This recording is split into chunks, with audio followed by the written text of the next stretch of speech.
wins the, that lost the initiative roll, they're going to follow up, and they are going to essentially pick their first matchup in seat A.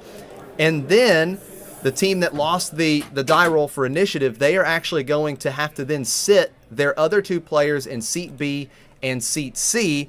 And then the team that won the initiative roll then gets to kind of pick their matchups for those 2 seats. Seat A and seat C will have the initiative. Seat B has the initiative. So both teams will have at least one match with the initiative, or one game with the initiative. All right, we'll be right back with you guys. All right, stand by. So you have camera video getting the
All right, welcome back, everyone. Sorry for the delay there. We are ready for round 1 action between Bothan Blue and 2 to Base. Our feature match that we're going to have on camera to start, we're going to have Frank Myers playing the Sabine Yellow, the blonde Sabine, versus Troy on Boba Yellow, the new Boba.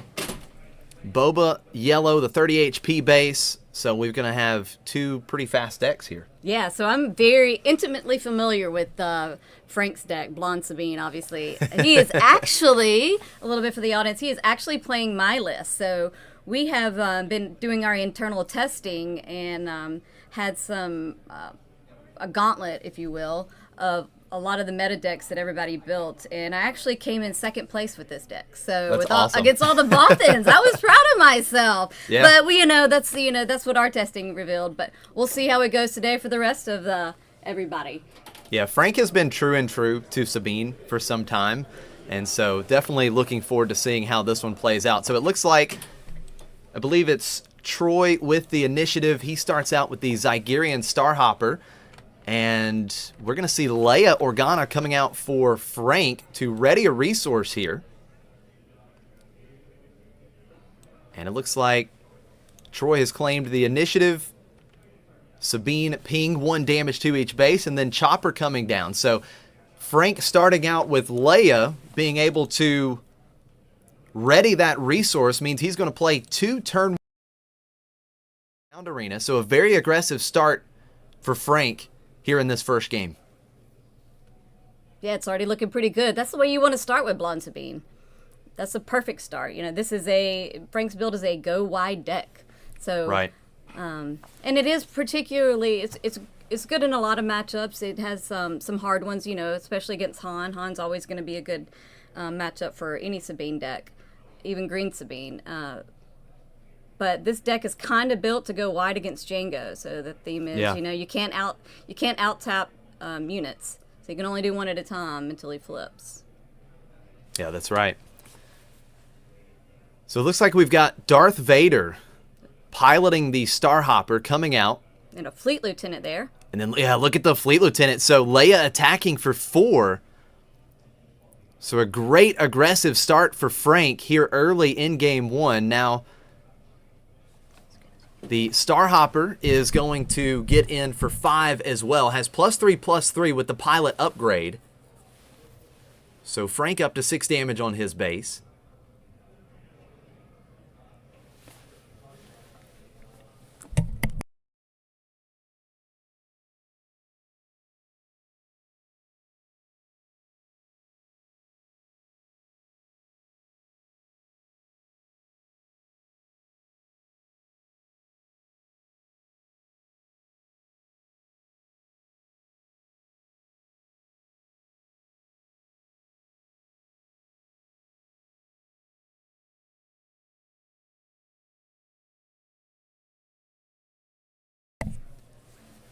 All right, so a little correction here. So it's not Troy that Frank is playing, it's Fetchin. And so we are moving forward here. Frank being aggressive, using the Sabine action ability once again here on turn 2. We call a little bit of dirtling there. I think he's waiting to see what Fetchin's going to do here. So 7 damage on each base. Frank has that ground arena loaded up right now. That's the way we want to see it. That's exactly his gameplay. Yeah, Let's see if he can hold out. So Fetchin has the initiative still. That Starhopper still +3/+3, so a 5/6. So a big space unit. So right now, Fetchin is dealing more damage with less, or the same amount of damage in less actions, right? So Frank will have to start, I think, pushing a little bit more damage here because... Yeah, I'm trying to see what he has in his hand there. I think I can see a Heroic Sacrifice, maybe. Okay. We've got some interesting play lines there with Heroic Sacrifice and Sabine, actually. So let's see if he can pull it off. But, yeah. All So right. look at this. Early surprise strike for Fetchin. So he's going to be pushing quite a bit of damage here. Should be 8 damage going to base with the Zygerian Starhopper. Yeah, putting some pressure there on Sabine. That is big pressure. So he's halfway there. 15 damage on Frank's base. To 7, yeah.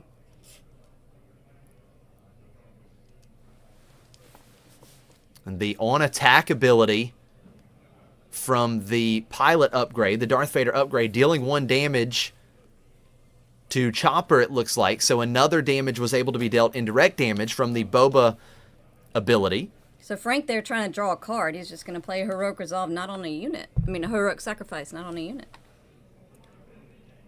So I think he did go to base with Chopper. Yeah, so he did go to base with Chopper. Chopper hits for 3. Frank does get to draw a card, and then Chopper is defeated.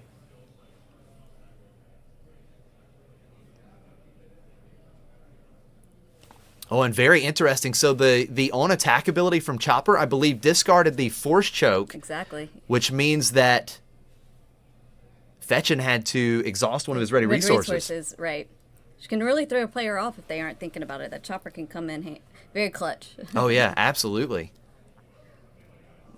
Frank on the flip. Yeah, Frank with the flip, getting into base with Leia and Fleet Lieutenant. And now Sabine coming in for another 3. So big turn for Frank. And he's going to throw down an R2 as well, so just continuing to pressure the ground arena. Yep. He's looking for his cause right there, trying to get to some of those 4 causes. But look at him, even going wider. Wow, oh, wow, look at that this. Is a big board. We've got 2 R2-D2s in the ground arena. Bring on the droids. The new R2-D2 coming out as well, just Not as a pilot. 1/4. Yeah, Yeah. not a pilot here, just a 1/4 in the ground arena and the Cartel turncoat as well. So Frank has 6 units on the board, just to 1 for fetching. So that surprise strike early was big, but Frank was able to put a lot of pressure. damage Yep. back on Fetchin's base. So we've got 20 damage on Fetchin's base right now. So Frank with a surprise strike here. I don't know what he has in his hand, but that would be ideal. So I believe that Frank is showing 12 damage just with what we're seeing. So he has enough on board to take game 1. We'll see if Fetchin has any way to respond. It looks like the Starhopper once again just going into base for 5. 1 damage on the, or with the on attack ability, defeating Leia. Yep. Frank doing some math here, I think. And then Boba's going to deal an indirect damage to Frank. And it looks like the indirect damage will go on to Sabine. Maybe. Maybe. Oh, Nope, it's going to up it to Fleet Lieutenant. So Fleet Lieutenant, 2 damage on. Drawing another card, huh? Another Interesting. heroic sacrifice. Yeah. And he's going to swing for 5 with Fleet Lieutenant. That's 25 damage on Fetchin's base. Now, Fetchin has not played any cards this turn, so he still has all of his resources ready. Does he have That any? is very interesting, yeah. Does he have any option to stop this ground arena? I mean, Sabine definitely has Fatal on board here, so...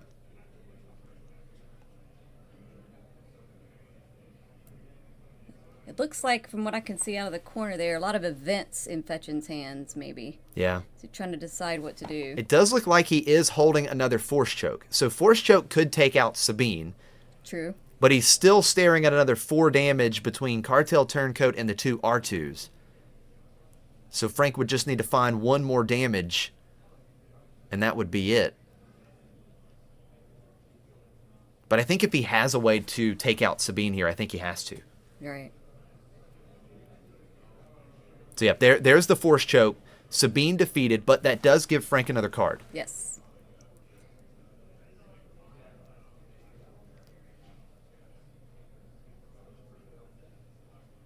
What did Frank find? Oh, look at this. It's another Fleet Lieutenant. And there you go. That's Oh, man, 3 attacking damage. for 3. Yeah. I'm looking at his next card. Wow, 28?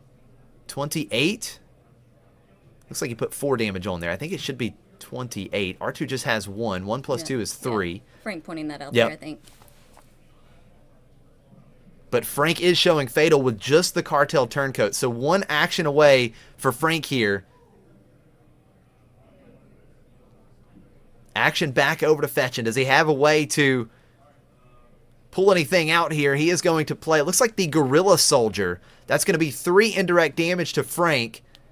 But Frank can just strategically place Put it that on- damage and on not R2. put it on Right. Cartel Turncoat. Right. So all 3 going on to the R2 that's already attacked. Yep. And there it is. There's Yep. game with Cartel Turncoat. So game 1 in the books. Frank takes Frank it. takes it. All right, Blonde Sabine. I'm Blonde loving that. Sabine. Yeah, Blonde Sabine. Frank absolutely swarming the board Sewing early. is still good in set 4 as of right now. Absolutely. Loving to see that. You know, all the talk for quite some time has been about Sabine ECL. Oh, 100%, yes. That's where the And focus has been. as it should have been. That's a deck was So- better in the other sets. Right. So with the new set, and maybe with Jango being as crazy as he is, maybe this Blonde Sabine deck has a big comeback here. Who knows? I could tell you in play testing, it is very close.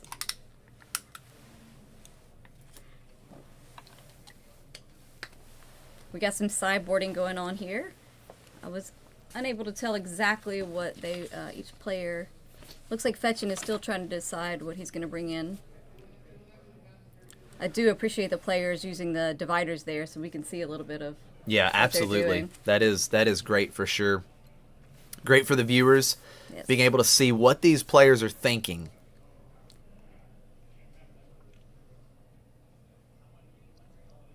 But he put it face down, so I'm not Yeah, sure. no, I'm not right? sure what card he pulled out there. I would think in this situation, if Fetchin has any more late game cards, Right. they've got to come out. So I don't know if Right. it was playing Daring Raid main deck, but he could bring in Daring Raids to kill some of the little units. Yeah, if absolutely. Frank goes white again. Yeah, if there's any kind of cheap removal, Right. that would be amazing. Absolutely. Yeah, I agree with chat here. Definitely, I think the Chopper exhausting one of his Fetchin's resources was key. Yeah, Getting that him is a great behind point. there. It's a great point. You know, Chopper doesn't always hit, right? Right. Most of the time he's not going Most to of hit. the Because exactly. most of these decks have a vast majority, or the vast majority of cards in the deck are units. Right. And so Chopper's generally not going to hit, but when it does, it feels so good. Right. And I do think that it really just put Frank in a wonderful position in that game, and he just kind of carried the momentum through there. It's really, especially when you're playing against a deck that is really playing on curve and trying to keep their hand on curve. So immediately, if it does hit and you can exhaust one of those resources, it really throws off their turn. Yeah, planned turn. absolutely.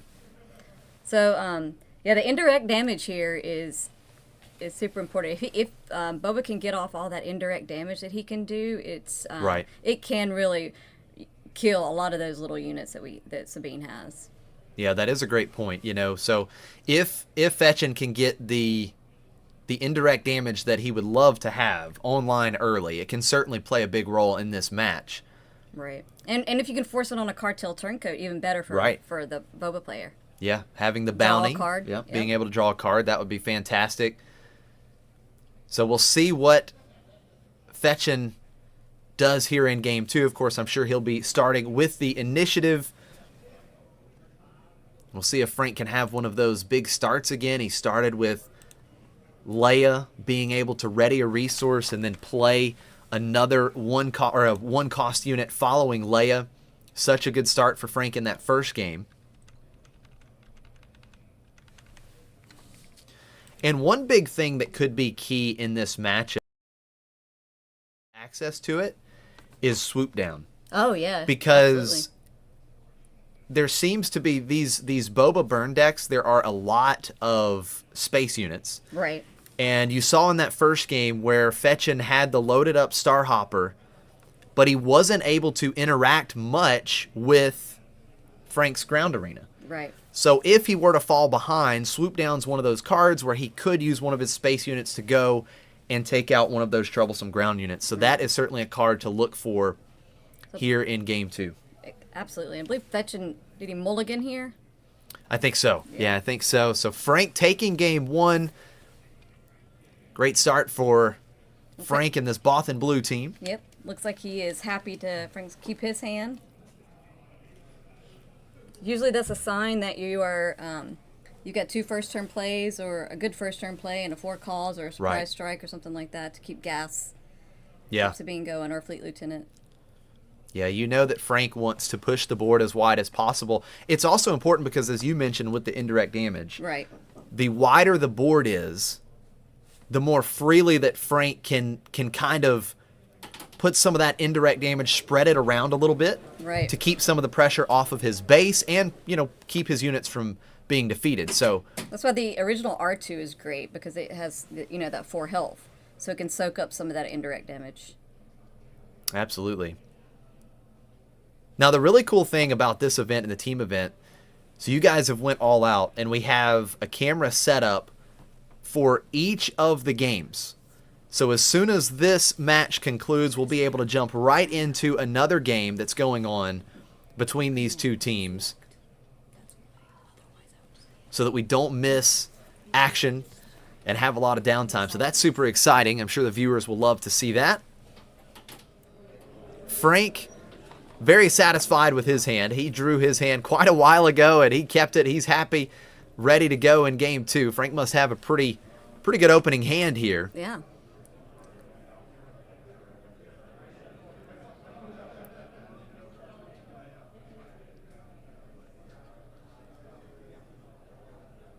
So the team event, I think we talked about it a little bit before we got into the match, but then we had some technical difficulties. Right. So for the viewers that are just jumping in, the team event's 3v3. When you get paired up with another team, you will be able to see what leader and base each player is running. Right. And then you roll for initiative. Whichever team wins the initiative roll will sit one of their players first in Right. seat A. Right. Is that correct? Exactly. Okay, so they sit one of their players first in seat A, Right. which means that the team that lost the die roll gets to pick that first matchup. Right. Right? They're going Right. to get to take one of their 3 decks that they want to face against the first seeded player for the first team. Right. They get to kind of choose that matchup. And then, after they place their first player, in seats B and C, the team that lost the initiative roll Right. will place their players in seats B and C. Seat B will have the initiative. So the team that loses the die roll will at least have the initiative exactly. for one of the matches. Right. Or for one of the matchups.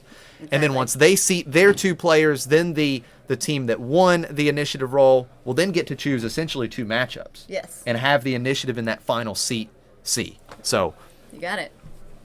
here A lot we of go. strategy there. Yeah, absolutely. Ton of strategy in like drafting and trying to maybe protect certain decks or looking Absolutely. for certain matchups. And for those watching, we are trying to get a list of kind of what the meta is right now for all these teams so that we can provide that for you all here shortly. Yeah, absolutely. So And the other Fetchin', games going on. yeah, definitely. Fetchin', starting with the initiative, Allegiant General Pride early. And look at this. Frank has done Another it again. start. Look He's at got that. a Leia plus Yep. a 1 cost unit to start. Right. So the same exact start that he had in the first game, throwing out Leia and R2. So being able to kind of look at Yeah. the top of his deck, trying to find cards that he wants Well, here. and it's a great start too when you can have 2 rebels, Yeah. especially if you've got a wing leader, a fleet lieutenant. Oh, Coming absolutely. up next, if you can pull off that action economy, that's really what you're looking for. Yeah, that is great. Now, Sabine ping, 1 damage to each base. With Fetchin' having the ground arena here, that at least does give him an immediate out to Leia. Oh, absolutely. Right? So he Yep. can immediately come in and take out Leia, and that's what And he's going to there do. you see it. Yep. Yep. And because Fetchin' has the initiative, the on-attack ability with General Pride, he deals 2 indirect damage to Frank, and then Boba triggered ability, another indirect damage. Right. So now Frank has to decide where 3 indirect damage is going. And that's a lot. It is. Of course, Fetchin' definitely putting on the pressure here. yeah, You definitely. see Bubba doing his things, pulling off all his tricks. So good start for Frank, but with the Allegiant General Pride for Fetchin', much better start Absolutely. for much Fetchin' better here in start. game 2. Yes. Kind of able to stabilize the board a little bit early, and Frank put all 3 indirect damage on his base. And here comes the Fleet Lieutenant you talked Yeah. about. And R2-D2 getting into Fetchin's base for 3 here. And Frank getting to take a look at the top of his card there, set up his next turn if he doesn't already have it. Can't really tell what's in his hand here, but Zygerian Starhopper early That's once great, again yep. for Fetchin'. Fetchin' loading up the board. Yeah. Now we've got the Much new better. First Order Stormtrooper. much better game 2 here for his draws. Yeah, absolutely. So for those that aren't familiar, the Zygerian Starhopper, new 2/3 space unit, when defeated, you deal 2 indirect damage to a player, and then the First Order Stormtrooper is on attack, and when defeated, Yes. you deal 1 indirect damage to a player. So this is just really good with Boba because anytime one of these 2 units get to trigger that indirect damage, Boba's going to trigger another indirect damage coming through. So interesting, Frank not going to base there. He's taking it out. Yeah, Gotta okay. deal with that indirect damage. Yeah, Frank with the initiative, taking out General Pride. Now the action back over to Fetchin'. He has some options here. He could go with trying to trade, right? He could Right. trade with R2, with the First Order Stormtrooper, or just continue to be aggressive. We'll see what option he goes with.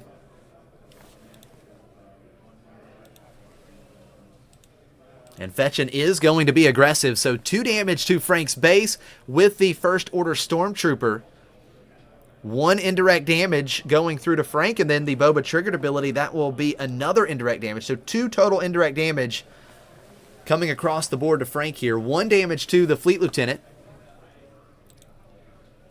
And 1 damage to base. So 7 early damage to Frank's base. But Frank is going to call with 3 damage of his own to Fetchin's base with the Fleet Lieutenant. So 7 damage on each base.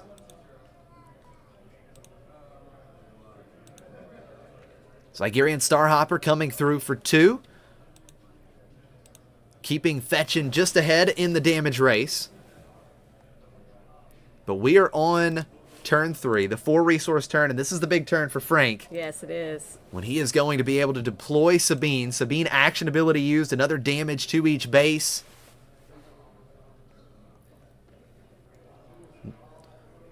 Neither player has spent any resources. Here comes Gorilla Soldier. So Gorilla Soldier for fetching, that's 3 indirect damage that will be dealt to Frank. And if a base is damaged this way, so if Frank chooses to put any of that damage on his base, the Gorilla Soldier will ready. And that is important because the Gorilla Soldier could ready and take out potentially one of those units. Yep. So Frank is going to put all the damage on his units, 2 to R2. So R2's defeated, 1 damage to Fleet Lieutenant, and now Sabine will be deployed. Fetching is done for the turn. He claims the initiative. Frank still has all 4 resources up. Yeah, he does. Frank still has a lot of options here. So interesting to see if he's going wide here or if he has maybe a K2SO or 4 calls you could do here. Yeah. So Frank is going to clean up the board a little bit. Sabine into the First Order Stormtrooper. 1 damage to Fetchin's base with the on attack ability. And then 1 indirect damage will come through to Frank with the when defeated ability on First Order Stormtrooper. And there's the K2SO. Oh, man, that's such a good threat in the ground arena for Frank. And it's great for indirect damage. Put your damage on there and get your 3 to base. Absolutely, yeah. Frank certainly doesn't mind having K2SO defeated with that great when defeated ability. Right. He can deal 3 damage to Fetchin's base or have him discard a card. Which is key, too. Yeah. Absolutely. It's interesting, though, to see Frank here with Sabine playing a little bit of control. So yeah, we definitely absolutely. saw all aggro game 1. Straight to base, and seeing the strategy shift here a little bit as Fetchins have better draws. Right. I think a big part of that here in game 2, and we've seen a little bit of control play from Frank, is because that early ground arena start. Absolutely. For Fetchin. Here comes Darth Vader again onto the Starhopper. We saw this in the first game. Darth Vader piloting the Starhopper. That gives Starhopper +3/+3. It's a big threat there. It is. And the on-attack ability. Right. He can deal the damage to a unit. Yep. And then if he defeats a unit, he can deal another damage either to a unit or a base. And Fleet Lieutenant only has 1 HP remaining, so that on-attack ability is set up to do some work here. Absolutely.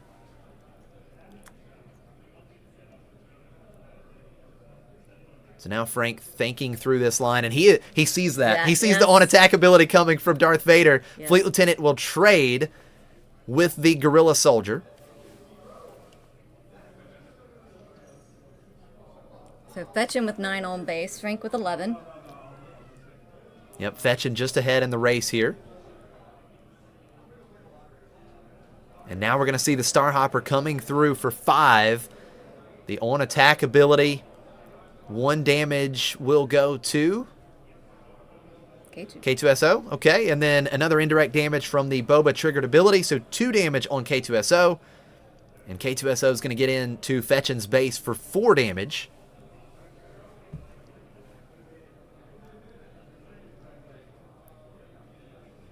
And Fetchin here using the new Star Wars Unlimited base counter. I like this. Yeah, the new base counter from GameGenic. That is so cool. I've had a couple local players using that as well. And right. They really seem to like them. So here comes Force Choke again. We saw this in game 1. Force Choke deals 5 damage to a non-vehicle unit. So taking out Sabine. Now Frank does get to draw a card, but Sabine off the board, and that's going to mitigate some of the damage that was coming through for Frank here in this round.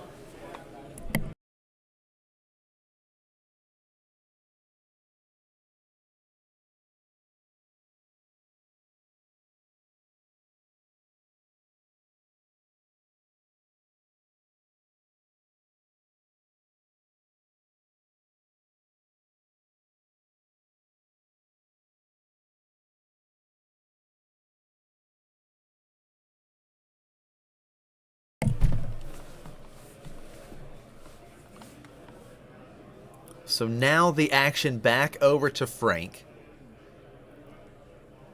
Fetchin done with his turn. He's exhausted all of his resources. He has nothing left to attack with. So now we'll see what Frank does with those 5 resources.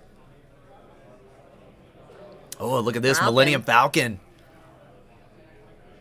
Falcon entering play ready. That can certainly get some more damage in for Frank, and now he's going to pay 2 for Surprise Strike on the Falcon and trade with the Starhopper. Wow, and not to base. Look at that, yeah. You had to, though. Yeah, I think you're right. I mean, Fetchin was ahead in the damage race. That 5 per turn was big. Boba could come out next turn.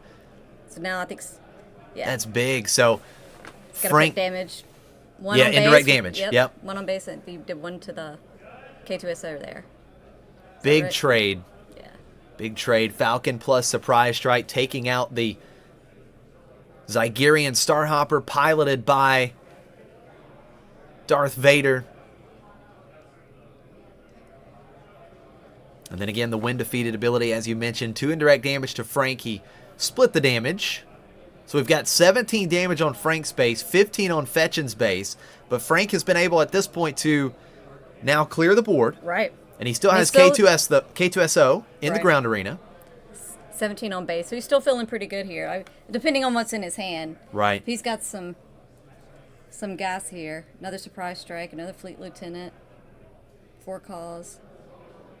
He also has to get some units on the board because that K2SO can easily be cleared. Yeah. But it's also threatening another 3 damage here. It's a big turn for Fetchin. And look at this. Yes, Here comes Ruthless Raider taking out K2SO. 2 damage to Frank's base. So now Frank has to decide that when defeated. Yeah, right. So how many cards does Fetchin? Does he have any cards in hand? I think he has 1 card remaining in hand. So this is actually tempting. This is very tempting. To just strip the last card from Fetchin or go 3 to base. I think it's very tempting to take that last card out. Keep in mind that Fetchin can still deploy Boba here. Right. So Boba hasn't been deployed. So Fetchin could either push damage in the ground arena with Boba, or he could make the Ruthless Raider huge. Right, absolutely. Right? So it is going to be 3 damage to base with the when defeated trigger from K2SO.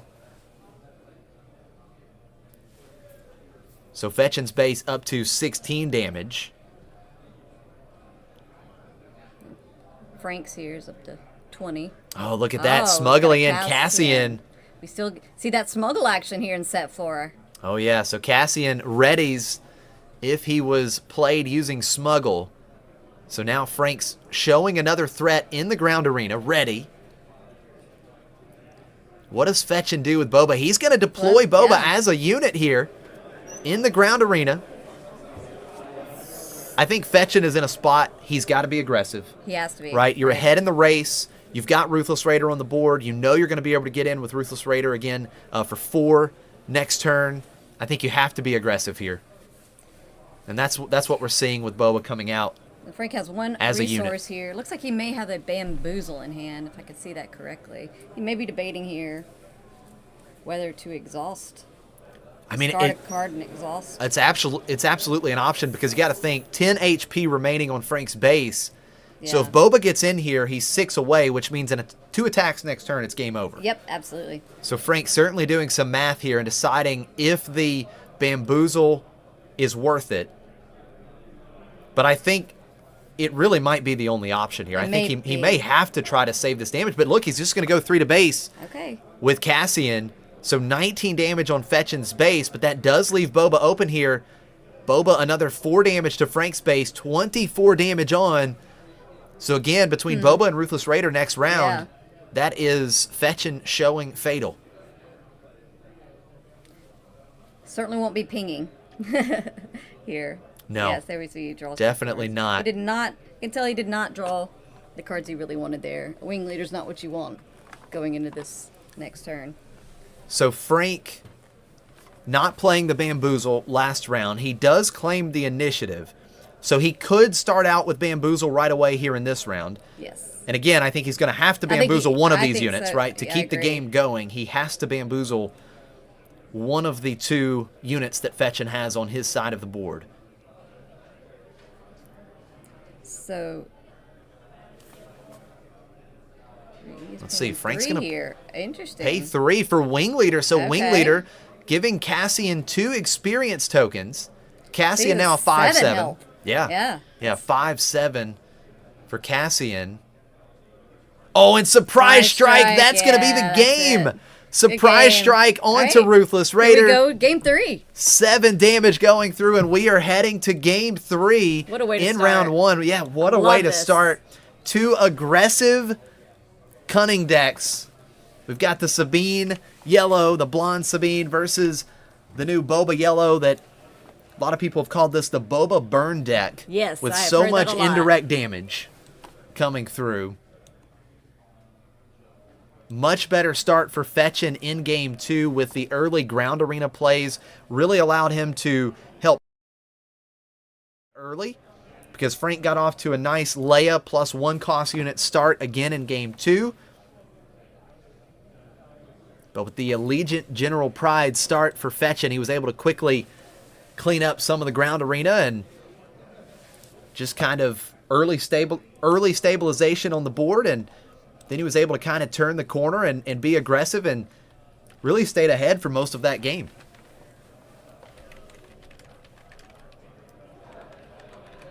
So now Frank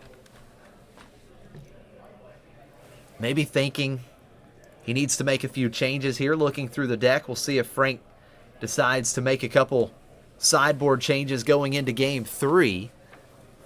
Yeah, that game 2 definitely went a lot different than game 1. Yeah, it did, absolutely.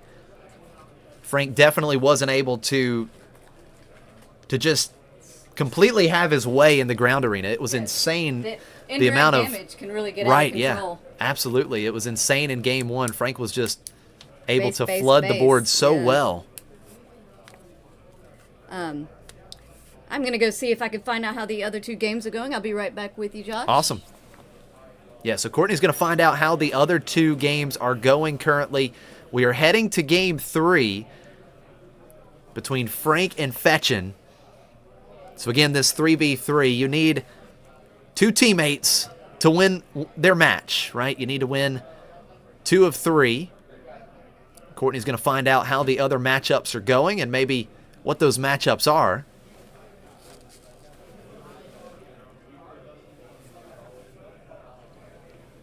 Now, Frank should be able to start with the initiative here in game 3. The initiative did prove to be quite helpful for Fetchin in game 2. We'll see if Sabine with the initiative in game 3. We know that Sabine is so aggressive, such a great aggro deck. Sabine certainly wants to have the initiative. And we'll see if it plays a big role here in the final game of this match.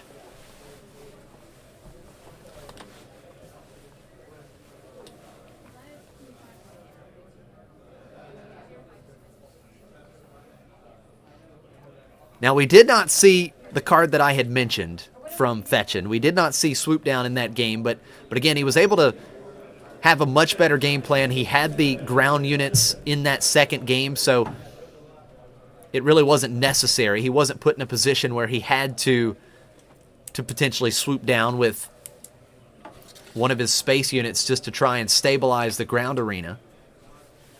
So I got some updates on the games at the Okay. table 1. So we have Jango Tarkentown took game 1. They are currently in game 2. That's Jango Tarkentown over Yoda Colossal. Oh, wow. Yeah.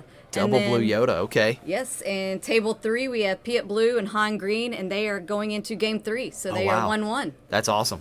So we've got 2 matches going to game 3, Yes. and then Jango still in game 2 versus double blue Yoda on Colossus. Yes. That is super interesting. Absolutely.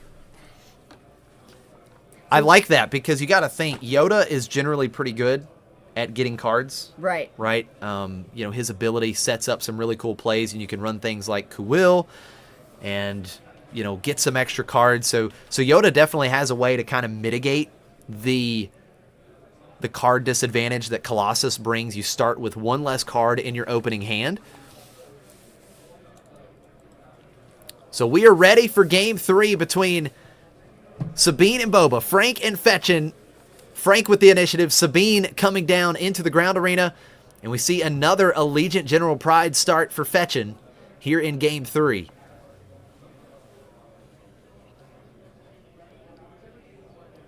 Now, Frank having the initiative, Sabine in the ground arena, he could take out Pride Yes. right away. Absolutely.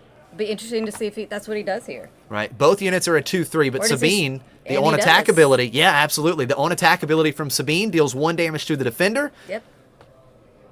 And Sabine taking out Pride here on turn 2, taking 2 damage back. And we're going to see Kylo's TIE Silencer from Fetchin for the first time here in this match.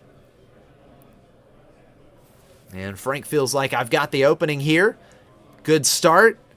Sabine action ability, 1 damage to each base. Falcon. Oh, and look at Oh, this. clears Yeah, board. Millennium Falcon coming in, taking out Kylo's TIE Silencer. What a start for Frank. Cleaning up Fetchin's board. So this is a really strong start for Frank. Now, It's interesting for me to see Frank here playing a little bit like his Green Sabine strategy. Okay. When he plays ECL Sabine. So clearing the board so they can't put any pilots on it. And taking out all that indirect damage that could possibly be coming from Boba. yeah. And look at this play from Frank. So he is just going to return Millennium Falcon to his hand. So that way when Falcon comes back out, he's not damaged anymore, right?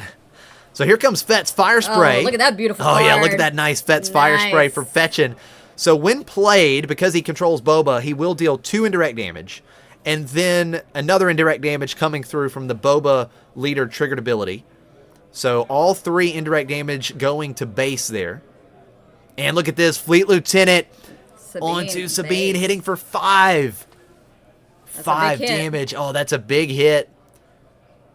Sabine attacking with 4 power, plus the on-attack ability, dealing 1 damage to the base as well. Another R2 to set up his next turn. Yeah, And a absolutely. ping. Fetchin is just claimed, and this is a huge turn Yes. for Frank with the ping. Sabine coming out, dealing another 3. And just like that, 10 damage on Yes. Fetchin's base. That's Yellow Sabine's ammo right there. Fast, quick, and wide. Well, I was wondering going into this final game, how important was the initiative going to be? It was very important. It was so important for Absolutely. Frank with the initiative. I almost said that in game 2. You almost just like take the loss and just Yeah. go on with the initiative. Look at this ground arena that Frank has been able to build up again here in Game 3. We saw this same kind of play style happening in Game 1, and Frank was able to take it. He's trying to repeat that success from early in this match. And it looks as though Fetchin is holding Swoop Down. It looks like Yes. Swoop Down was in hand, and this might be that situation where Yes. he may have to play Swoop Down onto Fett's Fire Spray to take out one of these threats. Yeah, agreeing with chat here. That big butted R2 can really soak up some damage. Oh, indirect absolutely. damage here. Is Fetchin doing it? He's paying 1. Here's the Swoop he Down. is. Yes. You called it. Yeah, Fett's Fire Spray coming down into... So it allows your space unit to attack the ground arena. Right. Right?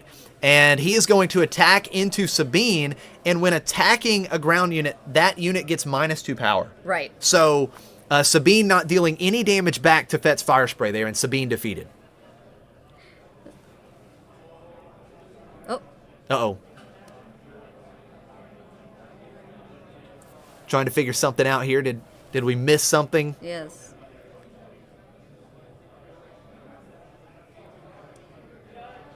I love that I believe they're calling a judge here, I hear. So,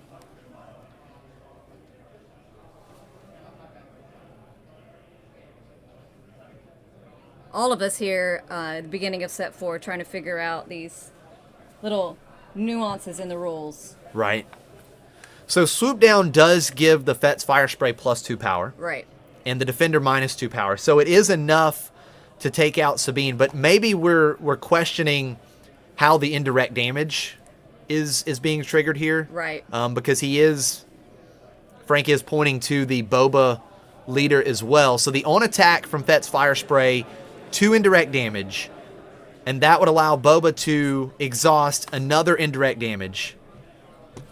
So we know that Fett's Fire Spray takes out Sabine because of the additional power it gets from Swoop Down. But maybe we're just trying to figure out something with the indirect damage.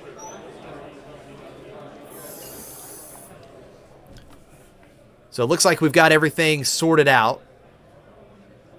Oh, I think I know what the question was. I think Frank was making sure that he could put the indirect damage on Sabine before Sabine was defeated.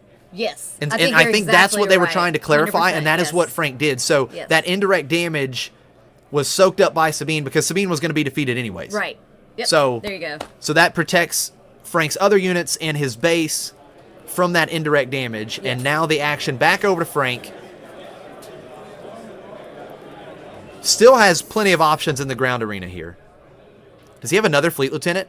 Oh, he's got another Fleet Lieutenant. Another 5 damage coming through with Sabine. That is massive. And I will say the only great thing about Sabine being killed here is, you know, she does go back to pinging right after this. And Yeah, so that is true. It could be great with him already at 15 on his base. Yeah, that is very true. So next turn, Yes. Frank will start the Sabine pings once again. Fetchin is going to play the droid missile platform, but once again, this is a problem for Fetchin because right now he's just not showing the answers in the ground arena. Right. And Frank is continuing to pour on the pressure over there. Here comes the other R2 once again. Not as a pilot. That's right. Another 1-4 in the ground arena. Now, Fetchin does put a unit in the ground arena. We'll see the First Order Stormtrooper. Frank doing 3 to base here. Yeah, another 3 with Fleet Lieutenant. So 18 damage on. I think And Fetchin claimed. yeah, Fetchin claims, and then R2 is just going to take out that Stormtrooper.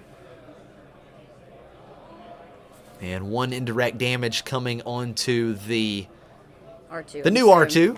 Yep.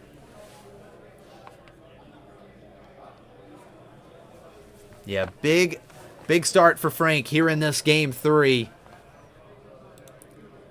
Just 1 card left in hand for Fetchin before the draw. Fetchin in a very, very tough spot. Just 12 HP remaining. And Frank is showing 3, 4, 11 on board plus Sabine ping is 12. 12, So right. he is showing just with what he has in play enough to finish the game. Yes. So Fetchin has to answer one of the threats at minimum in the ground arena to keep this game going for another turn. We know Frank could still have the Falcon if he didn't resource it. Yeah, here. absolutely. Yep, that is right, because he bounced the Falcon back to hand early. So that could be another 3 damage if the other 2 attack and he can get off the Falcon damage.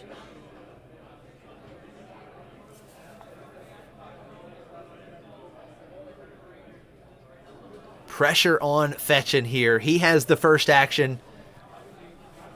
Yeah, I think Ryan here in chat is right. I think that he said unless Frank is running upgrades, he would have killed the Sabine unit. So the indirect had to go somewhere else. So the Sabine leader couldn't have soaked up that damage. I think. Okay.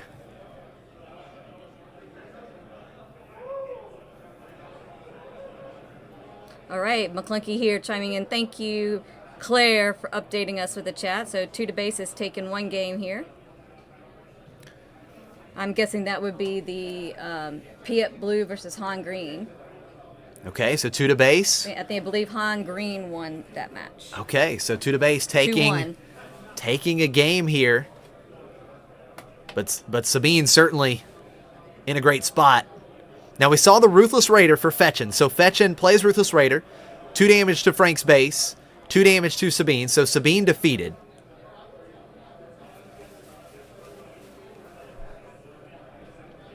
So he answers one of those threats. But oh, look at this. Heroic sacrifice. He is going to attack with R2 for 3. 2 extra power. He drew a card. Oh, man. And R2, he still gets to look at a card when Yep. Yep. And it looks like he sent that card to the bottom. Yep. Yeah.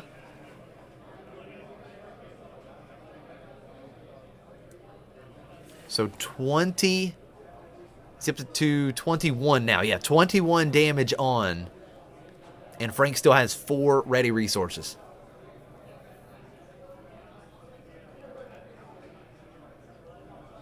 So Frank's showing what? Another 8 damage with what he has in play. But here comes with the Boba. ping. Boba is deployed. So Boba will allow, because he's being played as an upgrade, Yes. 4 damage that Fetchin can deal, divided as he chooses to any number of units. Takes out one of the fleet lieutenants, damage another. Yep. Oh, look at this That's bamboozle. nice. discarding Chopper, so Bamboozle is free, exhausting Fett's Fire Spray, and that defeats Boba. Yep. Oh, because it returns the upgrades to hand, but the Yes. leader can't be returned to hand. Yep. It's defeated. It's defeated. It's right back to the leader zone there. Such oh, a great wow. card here. That is huge. Droid Missile Platform gets in for 4, but this feels so good for Frank. Frank's showing off here, I can tell you that, because we have debated back and forth for, I would tell you, the last 4 weeks whether or not to conclude Bamboozle in this deck or play something like Kira, where we can Right. just name a card against so many decks. But think he is Bamboozle- showing off. Bamboozle is great for these man. pilot decks. Bamboozle's so good against the pilots. Yes. So another 4 damage to base between R2 and Fleet Lieutenant, 25 damage on. Here comes another ping from Sabine. That's 26 damage. Does Frank have enough to finish this game right now? Looks like Not yet. Not yet, Not yet. no. It's got K2SO. So we're Yes. gonna go to at least one more turn. Fetchin has the initiative. But I don't think He must not have drawn a. I don't know that there's any way out of this for Fetchin. At most, he could deal, I believe, with a surprise strike, he could deal 7, but he's short. That's only Yes. 20 damage on Frank's base. And 1 attack from K2SO, it's game over. Yes.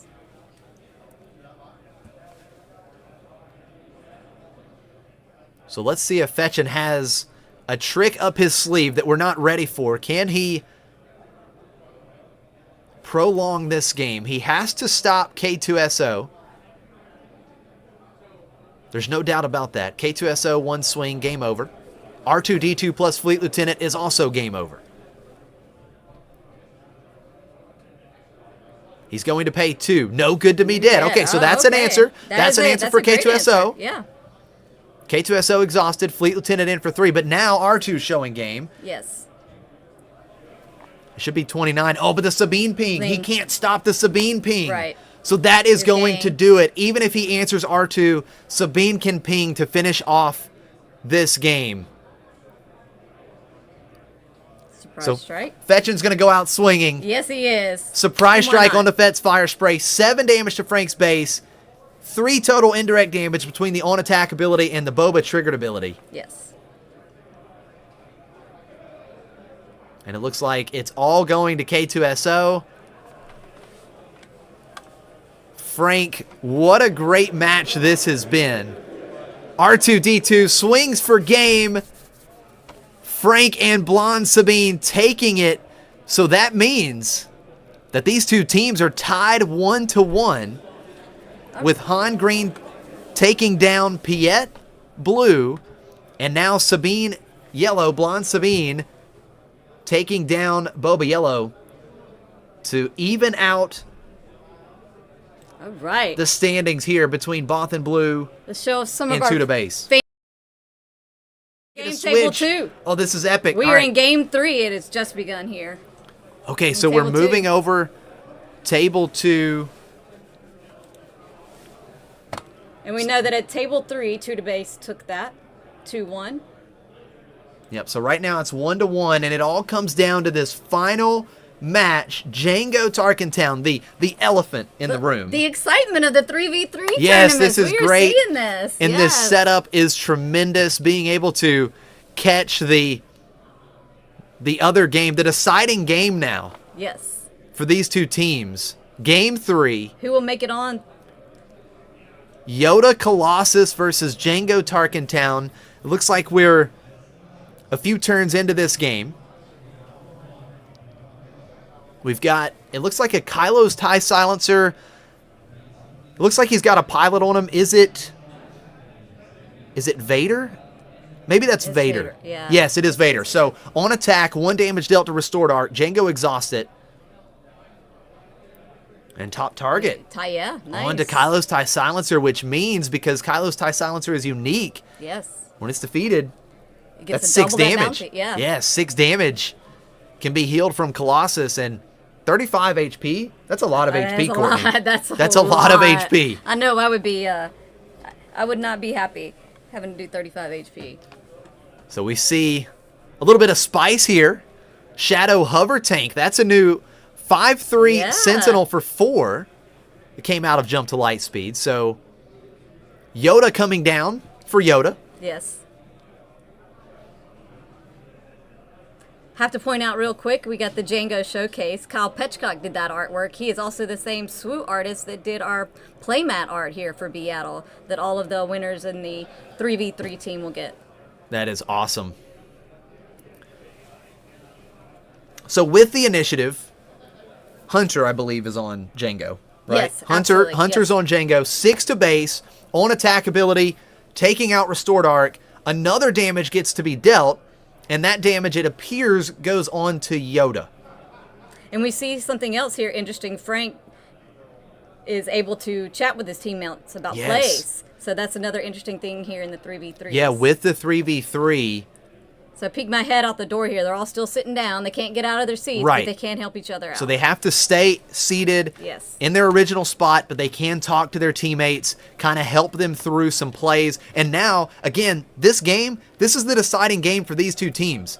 So you Right. better believe They're all that these chiming in. players, these teammates are absolutely chiming in right now, trying to make sure every little thing is Replay line correct. Perfect, yes. And one reason they can't get out of their seats is the obvious reason. They don't want to look at the other player's hand. They don't want to be able to get a little line of sight on that. So Vader, the Vader on attack ability was huge. Dealing that damage to Yoda, Jango exhausted it. Now, Right. we do see, I believe that was Fell the Dragon, or was it direct hit? It was pretty quick and it got covered up. But one of the two, I believe it was Fell the Dragon, he took out Kylo's TIE Silencer and claiming the bounty, healing 6 from base. Jango's deployed after the Shadow Hover Tank got in for 5. Right. And now here comes the all-star of this deck, right? Yeah, Triple Dark Raid. Yes. What does Hunter find? the Ruthless Raider. There we go. Oh, that's one of the big hits. 2 to Yoda, 2 to base. 13 damage on Colossus.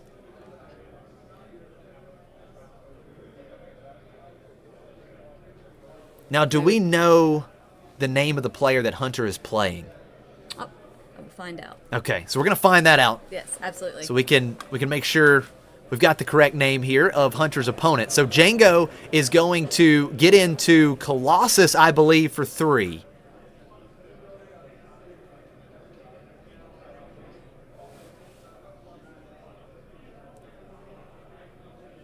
And Tarkin Town being used to take Yoda out. Ruthless Raider, of course, bouncing back to hand.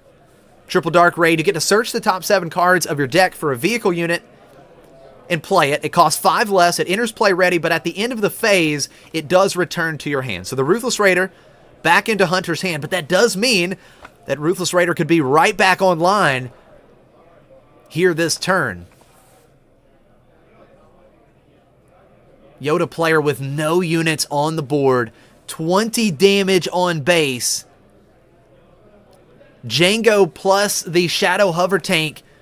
Hunter is showing 8 damage right now in the ground arena. We know he has Ruthless Raider in hand.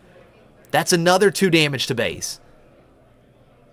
So 10 possible damage coming through from Hunter here on this turn, which would bring Colossus to just 5 HP remaining.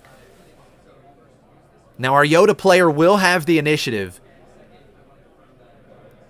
And if he has any way to remove one of these 2 threats in the ground arena, he absolutely wants to do it.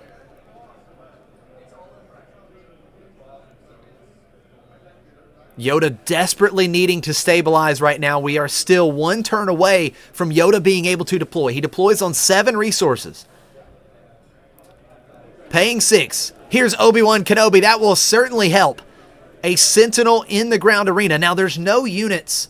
There's no other units to allow the experience tokens to come through that Obi-Wan gives when defeated. But now we're going to see that Ruthless Raider. 2 damage to Obi-Wan Kenobi. 2 damage to base. And it is Troy. Troy is on Yoda.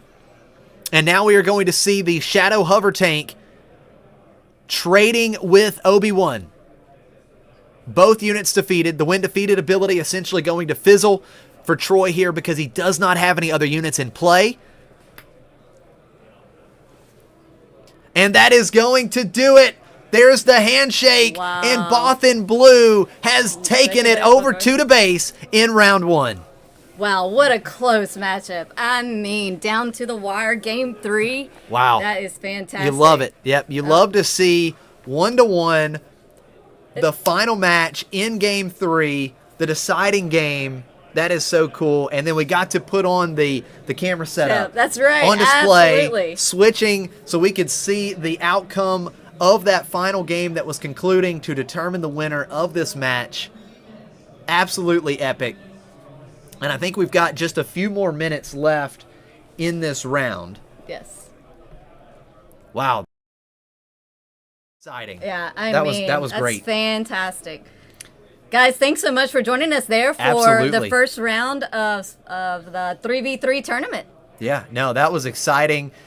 I hope everyone is enjoying it. Yes. You know, thanks for all the feedback in the chat. We really appreciate it. Yeah, absolutely. Thanks for tuning in, joining us in chat. Yep. There's been so much excitement and hype over the last several months building up to this event here in Atlanta, the first ever Bothan Invitational. This is really the first ever community run event like this. Yes. Right? Absolutely. Like, this is a first of its kind, and it's huge. Yes. We have, how many total players did we have? I know it's gosh, well near- over 100 total. Yes. It's Close to 200? Close to 200.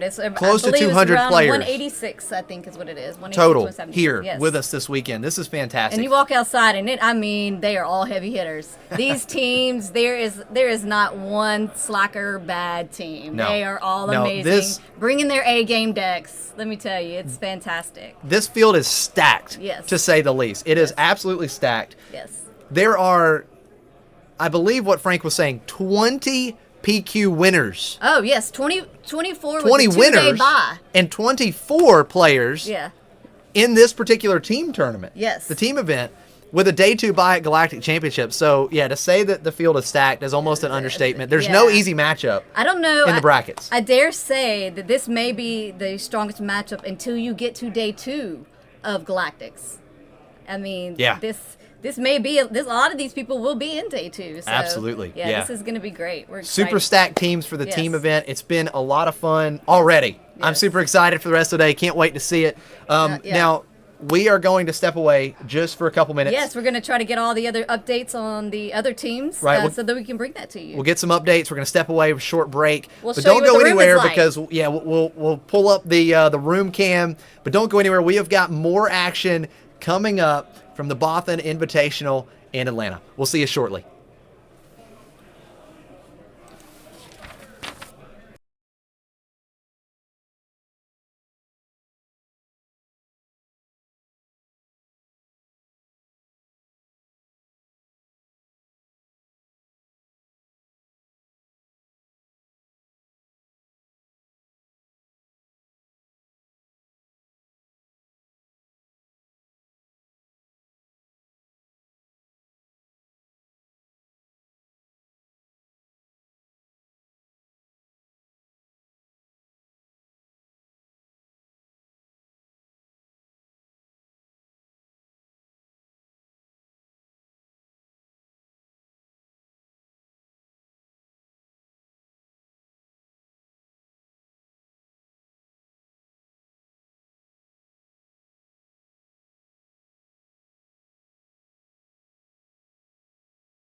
Hello, everyone, and welcome back to the live stream of the Bothan Invitational here in Atlanta. We are getting ready to go for round 2.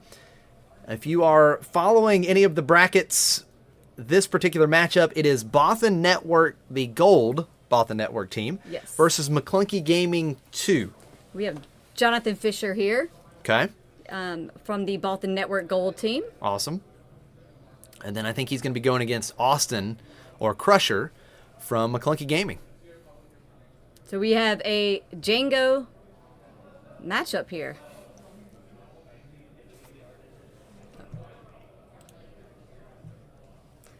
So I believe that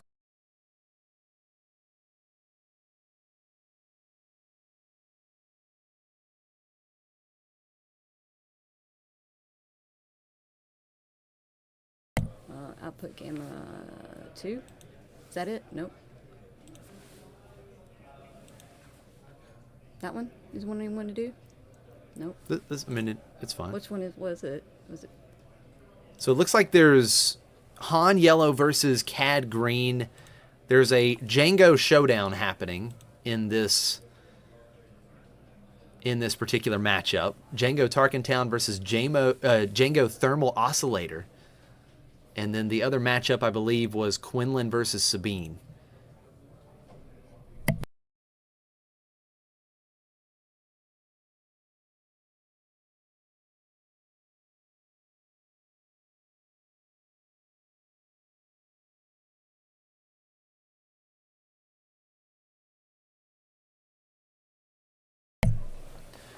All right, so the matchup we're going to bring you first is going to be Sabine ECL versus Quinland Tarkentown. So we have Stan here from the Bothan Gold team. Okay. Sorry, it's not Stan. It's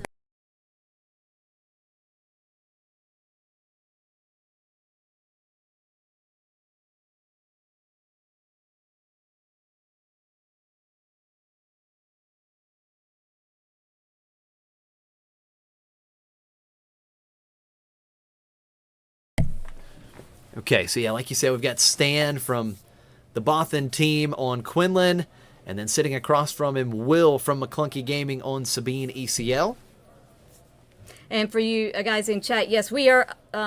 We have Claire from McClunky Gaming behind the scenes here, and she is currently updating the Common Ninja BIATL bracket, sponsored by the Secret team here. So all of you guys that are in there, it should be up here in just a second. And we will be, for the chat that want to see the Jango mirror, we will be flipping back over to that hopefully here. So try to get you guys as much coverage as we can today. Yeah, absolutely. So with the initiative, Will getting into Stan's base for 3 with the Phoenix Squadron A-Wing. Or is it the X-Wing? I forget. Is it is it X-Wing or A-Wing? It's the Phoenix Squadron. I know that. It deals 3 damage. L3 gets in for 2. We've got the Sabine ping, 1 damage to each base. So Will is a fantastic Sabine ECL player. Okay. He has won, 2 planetary qualifiers with this? Yeah, he is not just Sabine player, but great player all around. Yeah, this should be a fantastic matchup. I know. Stan also winning his planetary qualifier here in Duluth, Georgia. Yeah, Stan, a PQ winner from Bothan Network. You guys have a lot of PQ winners. We do. On the Bothan team. We have a lot of teammates, but we love it that way. Yeah, that's right. Yeah, a lot of teammates, a lot of PQ winners. I hope our Europeans, I think some of them were chatting earlier from our European teammates, trying to cram in some information before they start their sectors today. Yeah, absolutely. In Milan. So Red 5 coming out for Stan, and then Sabine is going to be deployed for Will. Stan claiming the initiative, and there is the Darksaber. Nice. +4 power onto Sabine, hitting Stan's base for 7 between the power, the additional power on Darksaber, and the on-attack ability. Sabine is huge right now. Sabine is a 6'8". That's insane. It is insane. Sabine's so good with Darksaber. Yes. 13 pretty quick damage on Stan's base. Now, Stan does have the initiative, and if nothing else, he can certainly answer the Phoenix Squadron. I'm going to look that up. It's going to bother me. I don't know if it's the X-Wing or the A-Wing. There's so many different ones. And There's so many different ones. updating the round here for you guys. You are correct. It is, we are in round 2. I think I said it correctly the first time. It's Phoenix Squadron. Certainly has that option because Red 5 on attack ability can deal 2 damage to a damaged unit. And there we see Red 5 getting into Will's base for 3, the on attack trigger, taking out Phoenix Squadron A-Wing. And Sabine, well, Sabine's going to get in once again for 7 damage, 20 damage on Stan's base. And with Tark in town, just 5 HP remaining. Yeah, that's crazy.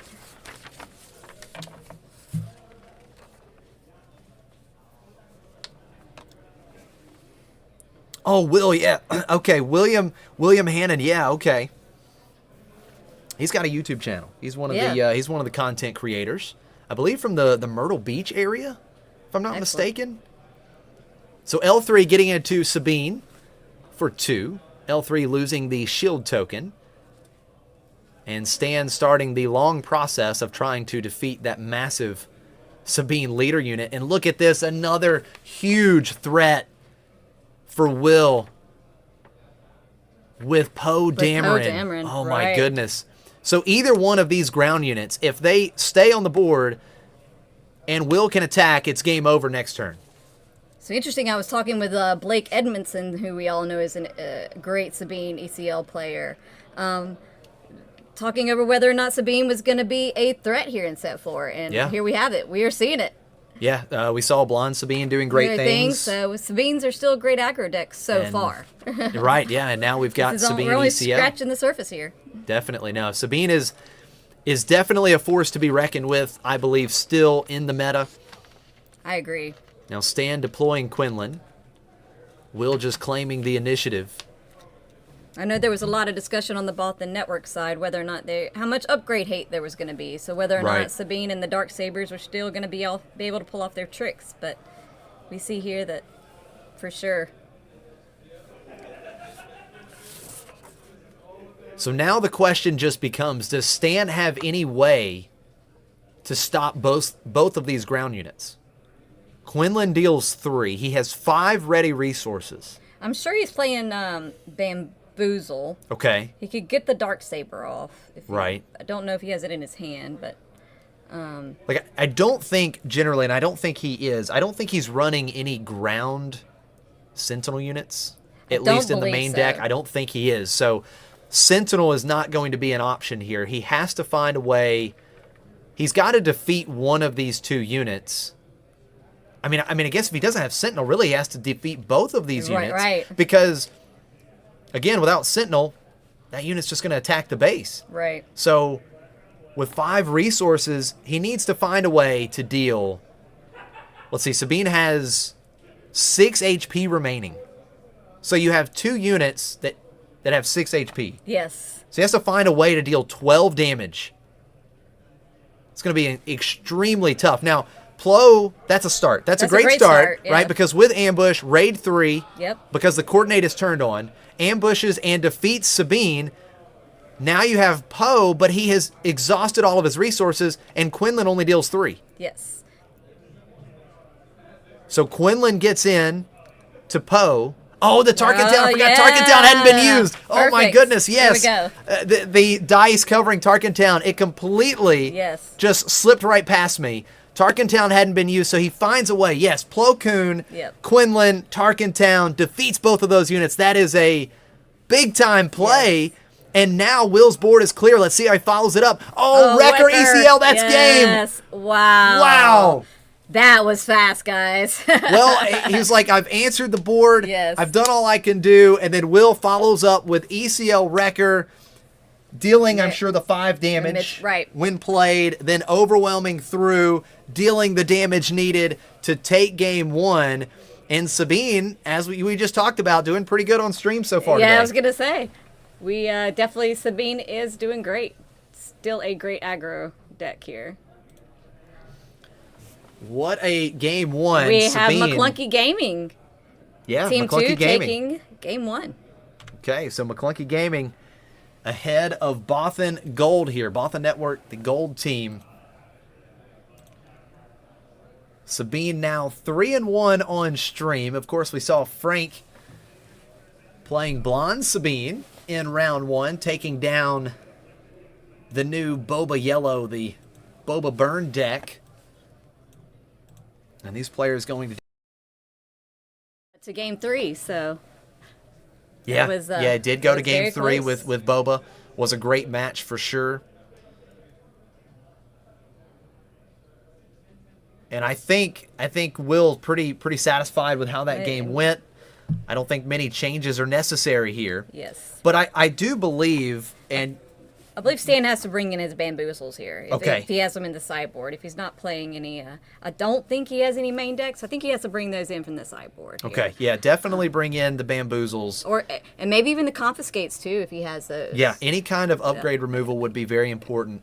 It's still the going to be. Darksaber. It was in set 3 against Sabine Green, and it's definitely still going to be a thing. And if they're playing it, mostly the same deck, it appears. Right. I didn't see a lot of or any new cards. Did I set 4 cards there for the Yeah, Sabine player? not a lot of jump to light speed cards here so far early Yeah. in this match. Now, you've played a lot of Sabine, Yes. Courtney. Yes, I have. How do you feel about this particular matchup? Like, is this not a great matchup for Quinlan? Like these Sabine aggro decks. Like, how does this match up? Does it feel kind of like what we just saw, or is it a little closer than what we just saw? I think it can be a little bit closer than what you just saw. I mean, I think Sabine got to pull off all its tricks there. Right. You know, if he had been able, if Stan on Quinlan had been able to, get his bamboozles out there, get off the Darksaber, it still would have put Sabine behind so much. Okay. And Quinlan could have pulled ahead there.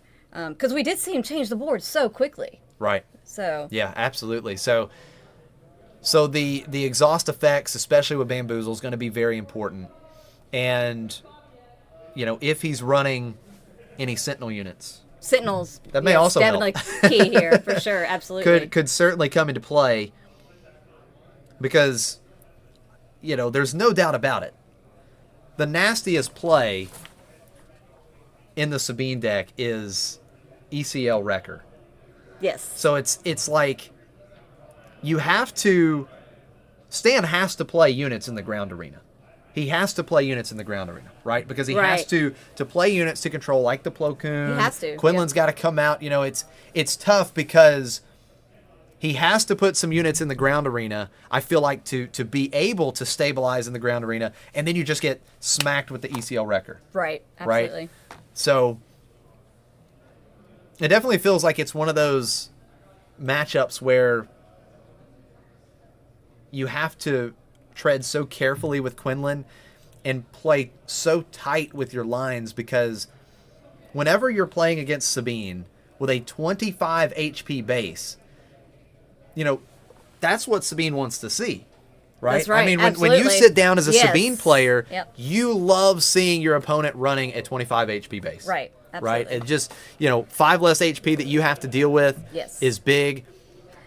And, we'll see what Stan has. Maybe the bamboozles, maybe some Sentinel units from the sideboard that would both be very helpful. Possibly some, like we said, the confiscates, and maybe even change of heart here. That could be interesting. Okay. Okay. Now, generally speaking, Quinlan doesn't really want the initiative, right? Now, is it the same in this matchup? Because you want to be able to ping plus Tarkentown. Right, exactly. So to be interesting, it looks like the initiative token is still in the middle of the table. So I'm curious if Stan is actually going to start with the initiative, or if he is just going to let Will start out with the initiative and see if he can ping plus Tarkentown. But then again, I don't know if Will plays into it. Right. Right? Like there's a chance that Will just doesn't play into the possibility of ping plus Tarkentown on turn 1, because that is certainly a good way for Quinlan to get ahead. Right. As a resourcing here, we'll try to update you on the bracket. We have Blonde Sabine Black and Blonde Sabine and Bothan Network Black competing against each other. They both advanced. Secret Order for all you guys in the bracket, the Common Ninja bracket, and Bothan Network Purple playing. Okay. All right, so we got the Quinlan pink here. With Sabine it looks like on the board. Sabine and Luke for these players. And it looks like Will did start with the initiative. Yes. And it was the Sabine ping first. Yes. because he was trying That's to Sabine. dodge You're that right, Sabine ping plus ping, yes. Tarkentown. So Sabine ping first because I think he wanted to dodge You were right. his turn 1 unit being taken out. Yep. A little But dirt turn action. 2, with Stan having the initiative, he just attacks and trades with Luke. Of course, Luke Skywalker, the new pilot unit. Yes. 3/2 in the ground arena, but you can attach him as a pilot upgrade for 3. Gives the unit +3/+2, +3/+2, and then when he's defeated, he Right. moves over into the ground arena. So Luke Skywalker, a lot of versatility. Great new card. And look at this, both players dropping They're saying- Cassian on turn 2. Another Sabine ping, 2 damage on each Oh, base. they're watching Cat and Han. Uh-oh. Did it flip?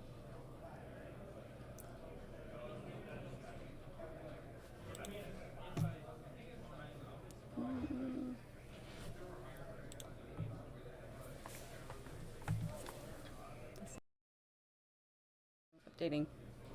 Okay, there we go. I think we've got the proper game on the screen now, right? Yes, that's you it. guys, There we go. You guys in chat. We appreciate I'm sure y'all's you can help. see the Quinland Sabine, the one we're commentating on. So Stan has the initiative. We've got On the wrong camera. We got it. Cassian versus Cassian. So Will going in for 3. Did Will have the initiative there, or did Stan just pass? Because the initiative token was on Stan's side, so maybe Stan just passed. So both players trading 3 damage to base with Cassian. Sabine ping once again. Yes, Jay Tatum Lover, that was a lot of dice on that Jango mirror. Hopefully we'll get a chance to tune into that here in a minute and see what's going on. Sabine is deployed. And of course, the Sabine flip turn, so important. Will needs to try and get as far ahead as possible. The new X-34 Landspeeder coming in and ambushing Sabine. 2 damage traded on each unit. And Will was going for an attack right away, it looks like. So maybe no Darksaber this time. Right. That would be big if Stan doesn't have to worry about the Darksaber. But of course, if he had Bamboozle in his hand, Right, yeah. may not matter. So Sabine gets in for 3. And we're going to see Battlefield Marine come out as well. I believe Stan just claimed the initiative. Yes. So we'll move on to the next turn. No Darksaber coming out. But it does look like Stan is holding on to Bamboozle in hand. Right, So yeah. if we would have seen that Darksaber, Yeah, Will absolutely would have been punished there. I wasn't sure if that was a waylay or a bamboozle. I couldn't Okay. quite see, but I do waylay think he is wouldn't be holding a ideal bamboozle. there, but bamboozle would certainly be better.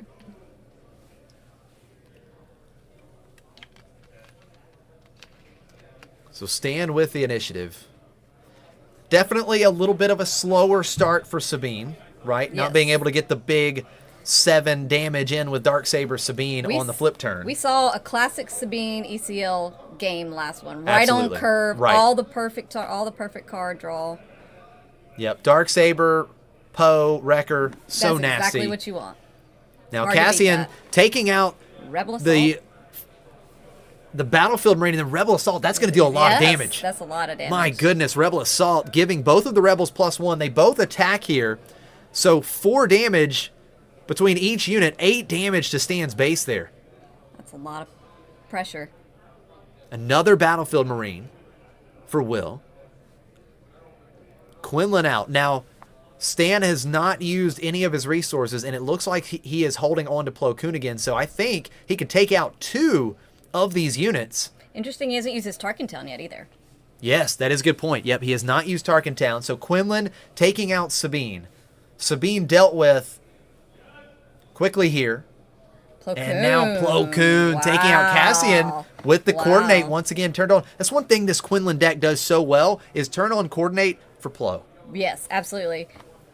And we've seen it 2 games in a row. And there is the Tarkentown Wow, and then Tarkentown. clearing the Sabine board. That is Pretty huge. much. Well, so he still has a battlefield out. And we still have ECL up too, though. Yeah, ECL is still we up. expect a Wrecker or a Poe. Absolutely, and you have 17 damage on. So Wrecker right here Yes. could come in and ambush the, for instance, the Landspeeder only has 1 HP remaining. That'd be 6 to base. Yes. So Yes. Wrecker could come in, take out one of the other units, and hit for 6 to base. So Battlefield Marine goes in for 3. 20 damage on Stan's base. This is so close. Stan is in trouble if there's a wrecker. Yes. The wrecker just finishes this game with Energy Conversion Lab. Oh, and Stan has a Sentinel. He's got a Sentinel in the ground arena. There's that out there then. That new Shadow Hover tank. Cost 4. It's a 5/3 Sentinel in the ground arena. And here it is. Yes. Wrecker with ECL. Dealing 5 damage and overwhelming into the land speeder. Game over. 2-0 for Sabine. Wow. That was some fast games. All right. Well, there's one thing that's for sure. Congratulations, McClunky 2.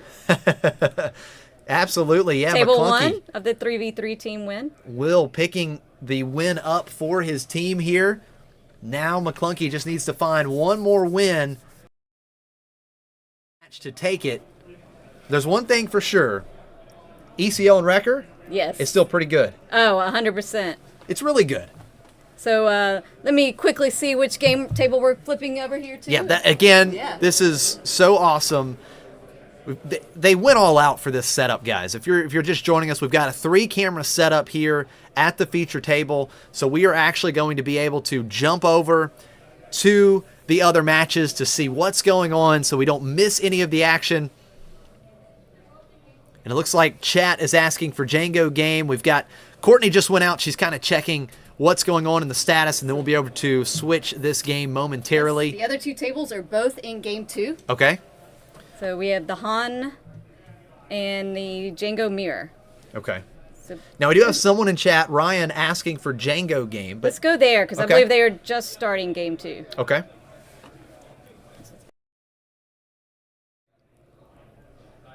There we go. Chat, can you confirm? Are we looking at the Jango table here? Make sure chat sees the Jango madness.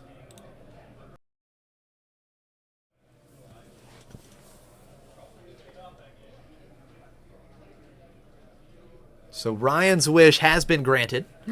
We are going to see Jango on Jango, but 2 very different Jangos here. Yes, very Jango different Tarkentown versus Jango Thermal Oscillator. That's a new rare base from Jump to Lightspeed, 27 HP. But your minimum deck size is decreased by 5. Right. So that is tricky. It is. That is very tricky. So we've got Jango with a 45 card deck. Right. Here versus your standard Jango Tarkentown. Now, do we know the 2 player names? Do we know the matchup here? Yes, so I know we have Jango and Jango. On the Bothan Network Gold team, we have Joel. Okay. Joel Lee, and I will find out let's see what we have here. The other Jango player here. Now, Joel Lee, while you're looking at that to find out the McClunky Jango player, Joel Lee, guys, this is a fantastic player. I actually did some coverage at the Greenville Planetary Qualifier back in the Set 2 set of Planetary Qualifiers, and Joel won the Greenville PQ. Came up from the Atlanta area, took down the Greenville PQ, did coverage of that on my NextGenGaming SC channel, and Joel absolutely played lights out in that tournament, and he was undefeated in the top 8. He did not lose a game. Yes. So it's great to see Joel here at the feature table, and he is such a great guy, too. And looks like he's playing Austin. Okay, so he's playing Austin Crusher. Guys, both of these players are PQ winners.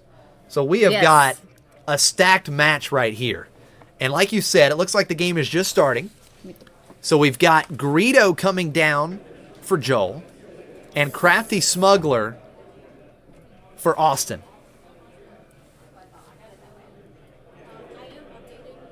So Austin took game 1. So it's 1-0 right now for McClunky Gaming here at this table.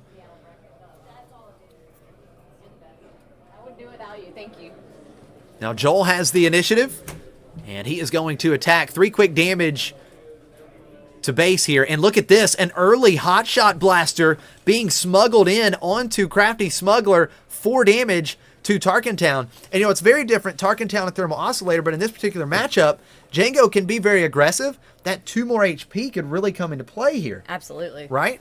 Good aggressive start for Austin. Now, of course, you do lose out on Tarkentown. So Tarkentown, of course, can come into play as some very good removal at a stage in this game. But it does become a bit more difficult, especially when you're staring down a 4-power Crafty Smuggler right now that has a shield token. Yes. Yeah. Right? So Joel's got to get rid of that shield token first. You know Joel doesn't want to continue taking 4 damage here each turn. Now Joel has put down the first space unit of Game 2. He's got the 7th Fleet Defender. These shielded units are so good against Jango. Right? Oh, so yeah. good against Jango So because you good. can't just ping and exhaust. Right, Right? If you exactly. ping, they just lose the shield token. You can't exhaust them. Yep, absolutely.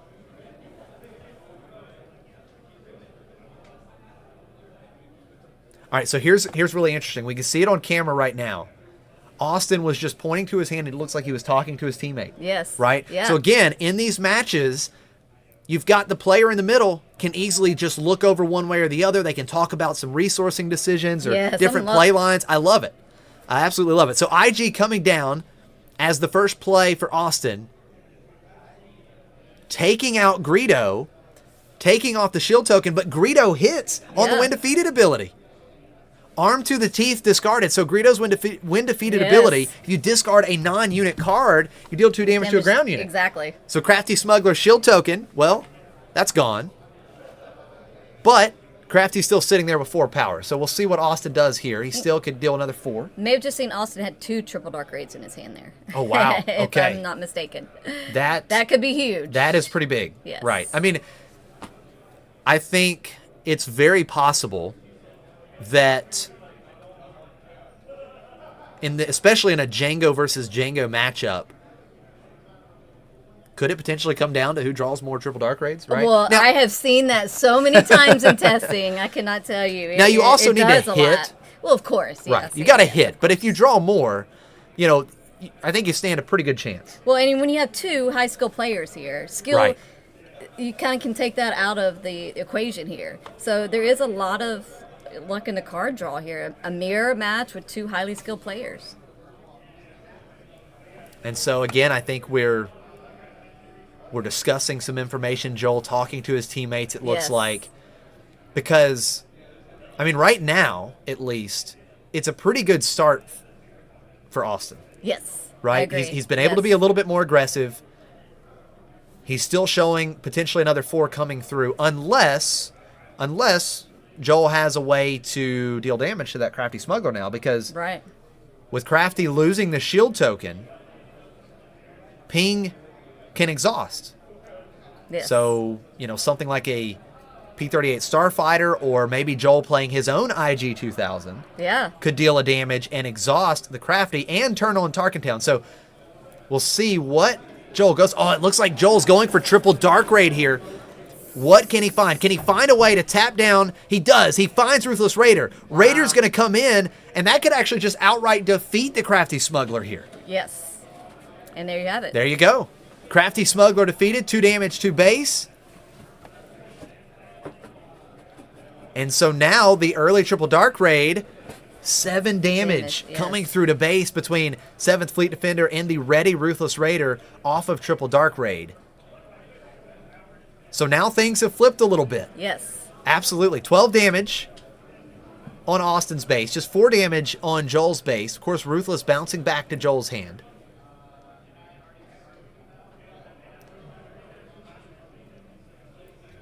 Austin has the initiative. And like you mentioned, multiple triple Dark Raids in hand. Yes. Is that 3, dare I say? Does he have all triple 3? dark raids? I think it's a no good to me dead. Oh, maybe that's I what think the last that's what the card last is. one was. Yeah. It's tough to tell. Yes. So IG-2000 going to attack and remove the threat in Joel's Space Arena. Man, I can't tell you how much I'm loving this 3v3, these 3 camera setup. We Oh, can this flip is between great. these games. This would have been LOL. Yeah, and other absolutely. other setups. This is so great. Jango Yeah. deployed. Now, do we see a triple Dark Raid here? No, P-38 Starfighter. So P-38 Starfighter coming out for Austin. That's 1 damage to Jango. So Jango exhausting Jango Yes. here. Interesting. We do have all matches, all team events are still, round 2 are still ongoing. There's not been a winner yet at any of these tables, just for the audience to update. Okay. Chat update. Action back over to Joel. He's got 5 resources to play with here.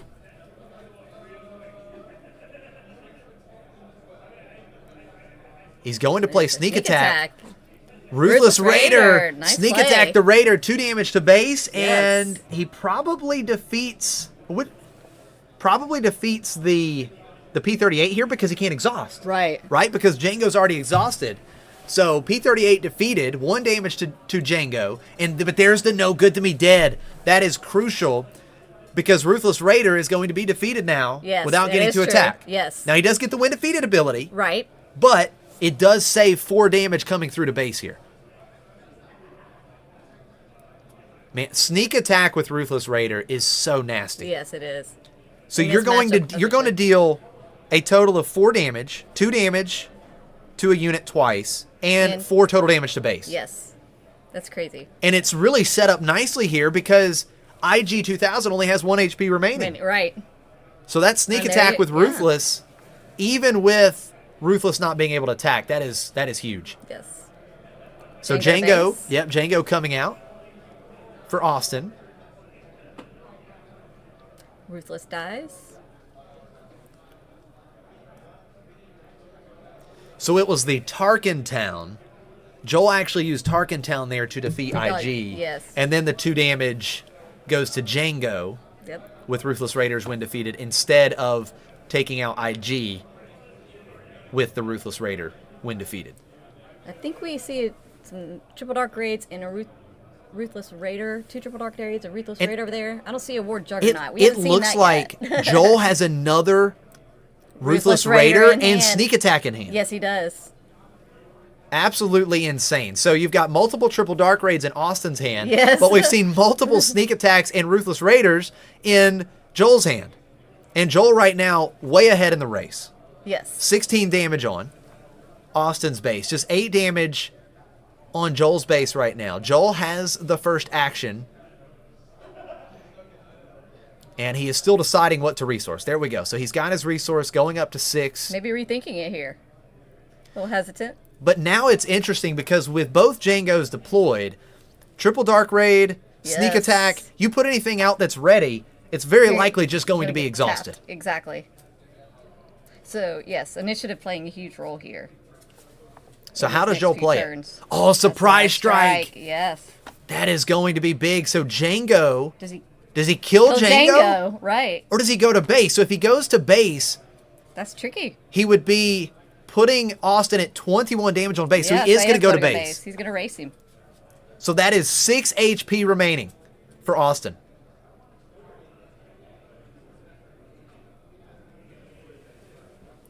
Now, I believe he was at 16 damage on base. 16 plus 5 is 21. Yes. So I think there's 1 extra damage on base right now. Unless I'm missing something. tell. I think it should be 21 damage on Thermal Oscillator. Maybe someone in chat can confirm they kind of saw the same thing. But he was on 16, I thought. 16 plus 5, 21.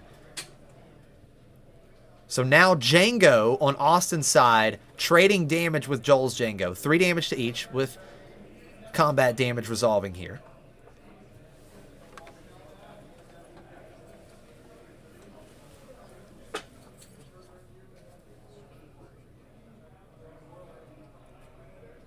Six. Thank you. Thank you. Absolutely. Hits for 6. Yep.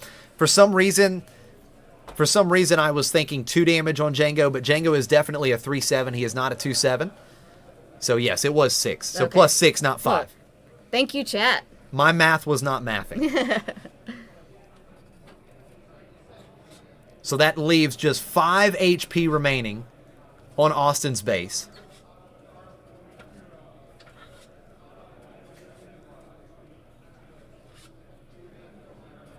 The action back on Joel.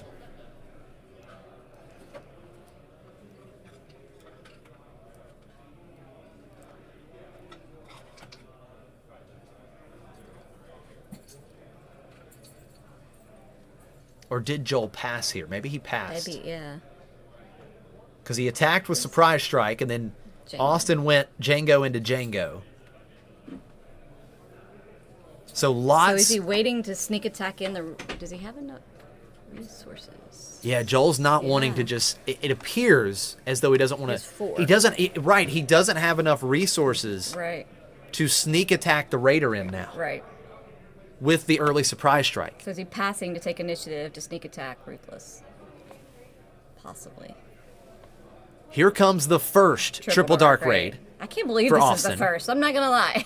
Yeah, exactly. Right. First Triple Dark Raid for Austin. What does he find? There's nothing he needs to exhaust right now. But a Ruthless Raider would certainly be good because it would take out Joel's Jango. Yes. But I don't think he found Raider. He finds Elite P-38 Starfighter. Okay, so 1 damage to Jango. Jango just 1 HP remaining now on Joel's side. And what are we going to see from Joel? Yeah, I can't tell. Is this... He's paying 4. Maybe IG 2000? Does he have IG in hand? Oh, maybe we okay. Yeah. So IG 2000, dealing a damage to P-38 Starfighter and Jango. So the Starfighter, exhausted. Yes. So he has 3 resources up. Or does he take initiative here? Yeah. I believe he took initiative. Yeah, I believe Austin just took the initiative. So Elite P-38 Starfighter bounced back to hand.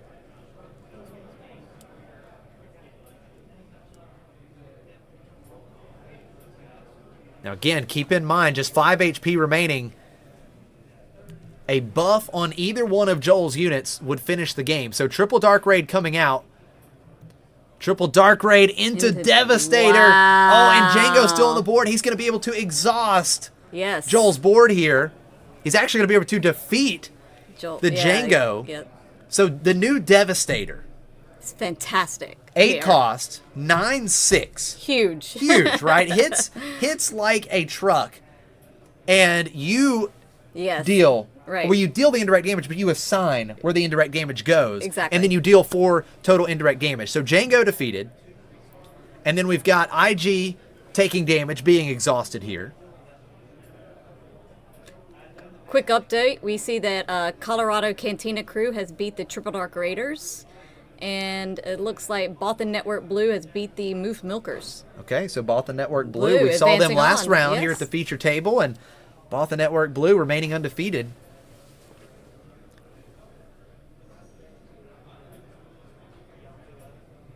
Now the table has certainly been turned. The momentum has flipped. It's amazing how the quickly Triple that can Dark happen Raid into Devastator. Huge. So good.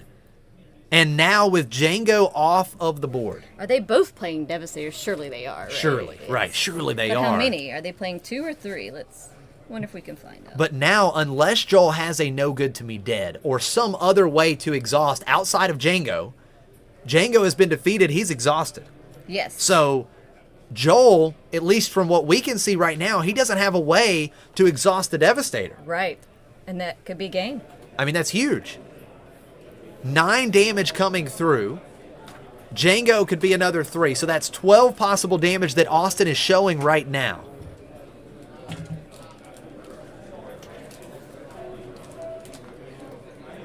Which would put Joel up to 20 damage on his base.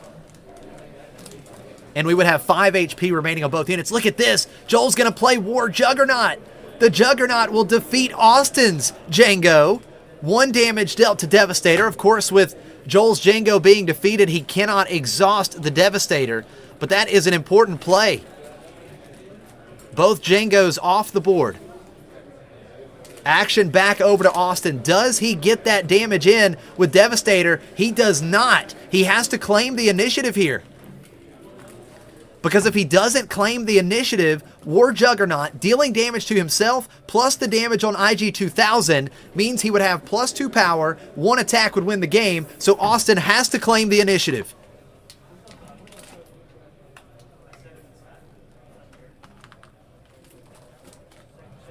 Now Austin has to respond to War Juggernaut. War Juggernaut, again, +2 power right now, has 5 total power. 1 swing from War Juggernaut, it's game. What do we see? We see the Elite P-38 Starfighter coming in for Austin. 1 damage to the Juggernaut. Jango will exhaust him. IG 2000 getting in for 3. Now just 2 HP remaining on Austin's base.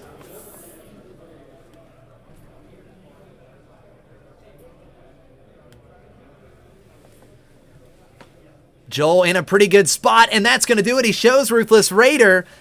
That, without a doubt, would have been the final damage needed to close out the game. Joel takes game 2, and we are going to a deciding game 3 in this Jango versus Jango matchup. Both tables going to game 3. Awesome. So you had Sabine ECL Going fast. with Will just absolutely dunked. Dominate. He dunked on Quinland, Yes, right? Just he did. slam dunk on Quinland. 2-0 for Will, and giving McClunky the early lead. And now the other 2 games, or the other 2 matches, going to game 3. With only 14 minutes left in the Ooh, round. only 14 minutes. This Very game- interesting. yes. Yeah, okay, awesome. We've got the timer up there now. I didn't see Yes. that looking at the other screen. That is going to be, So now the pressure's on, yes. right? The pressure is on both of these teams. These guys, we don't see any slow play, slow No. roll at any of these matchups. And both of these teams would love to stay in the winner's bracket. Yes. Right? So the winner's bracket is the way to go, Absolutely. right? Yes, please tell us how that works So- out. It is very tricky. I'm These gonna try to 3v3 team explain it. matchup. Right. So after round 5, we are going to have 1 undefeated team remaining. Correct. Right. So we'll have 1 team undefeated after 5 rounds, and there's your winner's bracket. And then everyone else that, because it's double elimination. It is double So if you elimination, lose yes. 2 matches, you're out of the tournament. Absolutely. Yes. And so, we're cutting our loser's bracket in half Right. each round. And once we get to round 5, we're going to have 1 undefeated. There's our winner's bracket. Yes. And then the loser's bracket will play out right. until we have 1 remaining. Yes. And then they are going to come back and have another shot Exactly. to face the undefeated team from the winner's bracket Crazy. for all the bragging rights. all the bragging rights. All the bragging rights. And the play mats. And the play mats. Well, now, And the money. now both teams get the play mats, right? Yes, you Top are 2. correct. Okay, Top okay. 2, So yes, they do. They They do. are. You're right. They would be playing for more money, though, Yes, right? they would be playing Absolutely. for money, yeah. And bragging but rights. so in round 5, there's 2 undefeated teams at 4-0. The Yes. losing team now has to go back down. They go down to the loser's bracket. Correct. And the winning team is actually going to have a bye for 3 rounds. So round 6, 7, and 8, whichever team goes 5-0, they're going to have a bye for 3 rounds. Yes. And the team that loses after starting 4-0, they go down to the loser's bracket. They have a bye for 2 rounds. Yes. Before they play essentially the last team standing in the loser's bracket. Right. Those 2 will face off to come back into, again, to face the undefeated team for the championship. Yes. So, Truly March Madness here. yeah, absolutely, right. So, super exciting. Yes. Prizes for this event, first place team and second place team Yes. getting these awesome custom-made play mats Serialized. that are serialized. And for, the artwork done by an official SWU artist. yeah, right. I mean, Yes. it doesn't get any better than that. Licensed This by him, yes. This playmat looks amazing. So the top 2 teams are going to get the playmats.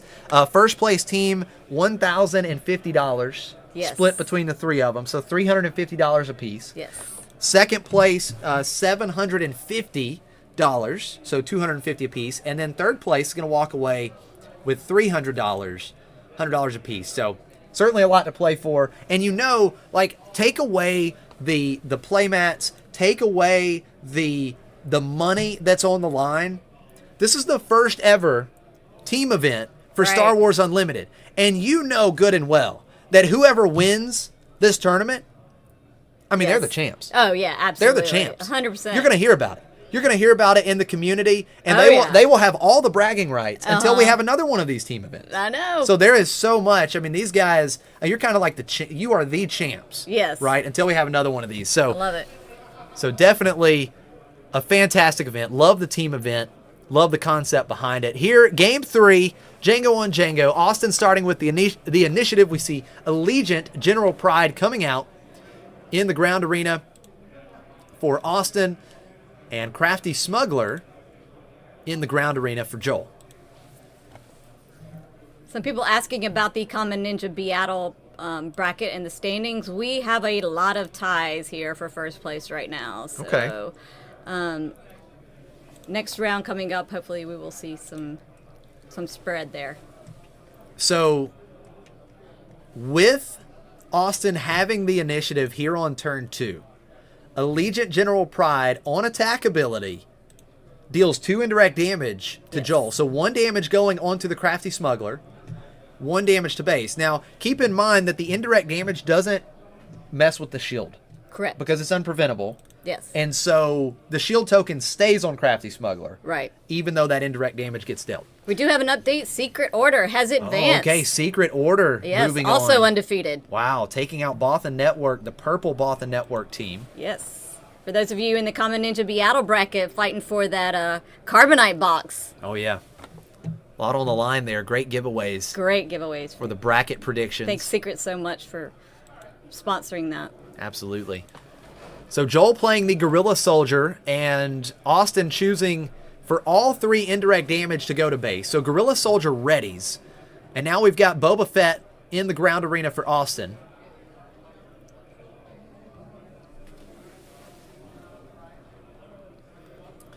Now there are certainly options for Joel because Joel, he could be aggressive. He could get into base for 4. He could also use the Crafty Smuggler to deal a couple damage to one of these units and then Tarkentown it off the board. Right. And it looks like he is going after General Pride. Yes. So 2 damage to General Pride. The shield token removed off of Crafty Smuggler.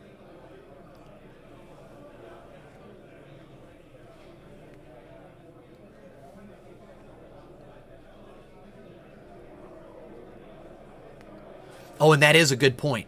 That is a really good point. The indirect damage, and maybe Austin just didn't do it, but the indirect damage, is it a May on General Pride? Because when a unit is dealt indirect damage, you can defeat a non-unique upgrade. Right. That's true. And Crafty Smuggler did take the indirect damage. So I'm just curious if that was a May or not. Yeah. So the Gorilla Soldier attacking and defeating General Pride.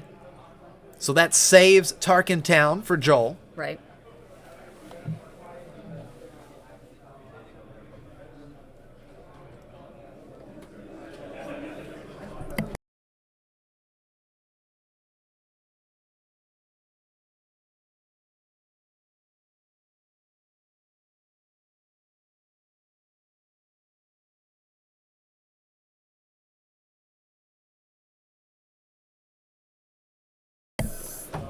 So I did double check, and it is a May. It is a May. It is a May Okay. ability. So Yes. that was just, Austin just missed the trigger there of being able to take out that shield token.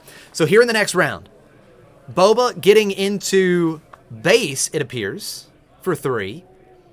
Crafty Smuggler dealing 2 damage to Austin's base. We see 7th Fleet Defender coming down in the space arena for Austin, and Joel's just going to continue to push pressure in the ground arena. Gorilla Soldier getting into base for 2.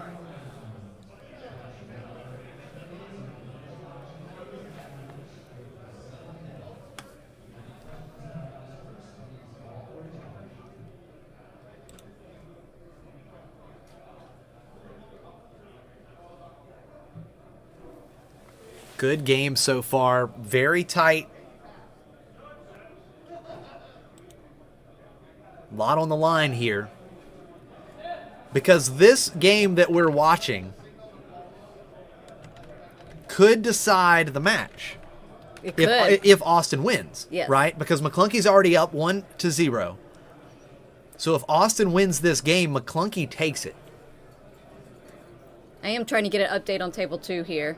So just a little bit of pressure on Joel. And it looks like some teammates discussing again some options.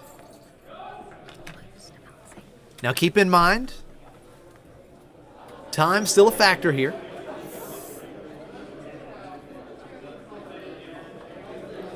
Now what are we going to see from Joel here on turn 3? And it is a triple dark raid. He did this same thing last game. He played triple dark raid and found the Raider on turn 3. Let's see if he can do it again. Triple dark raid. Now he found a War Juggernaut. I saw that too. That's certainly something. So War Juggernaut coming out. 1 damage to Boba. 1 damage to the 7th Fleet Defender. Shield token defeated. And War Juggernaut will deal damage to itself as well. But oh, look at this electromagnetic pulse. You deal 2 damage. I believe it's 2 damage to a vehicle or a droid unit. Right. And it exhausts the unit, correct? Yes. So that's big. So War Juggernaut exhausted, that saves a lot of damage. A lot. Because War Juggernaut was going to be really big with all the damage spread around. Right. It was going to have at least +3 power. So that is a really big play. Electromagnetic pulse. But for now Austin. War Juggernaut back in the hand. Yeah, that is true. Yeah, War Juggernaut still an option. Back in Joel's hand. And Joel, I do believe, took the initiative. Yeah, Yes, he did he take did. the initiative. They didn't move the token. Right. But I've seen that a few times. Yeah, It is he does tricky. have the initiative. Yes. So Crafty gets in 2 to base first. 11 damage on Austin's base. Oh, and look at this. Austin is going to surprise strike into Joel's base with Boba Fett. 6 damage. That's 12 damage on.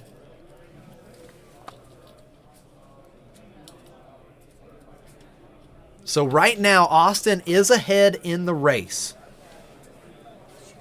He's got 1 extra damage dealt to Joel's base, and Austin again has 2 additional HP running the thermal oscillator as his base over Tarkintown.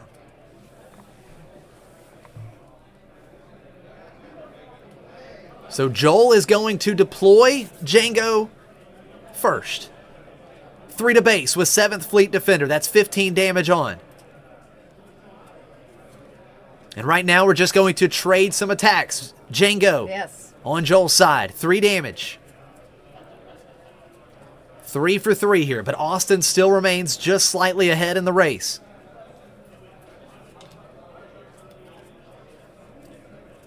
Now, Joel has options. He's got at least, I believe, 4 cards in hand. Austin's down to just 2 cards in hand. No, it's 5 cards in hand for Joel. He's got plenty of options. Yeah.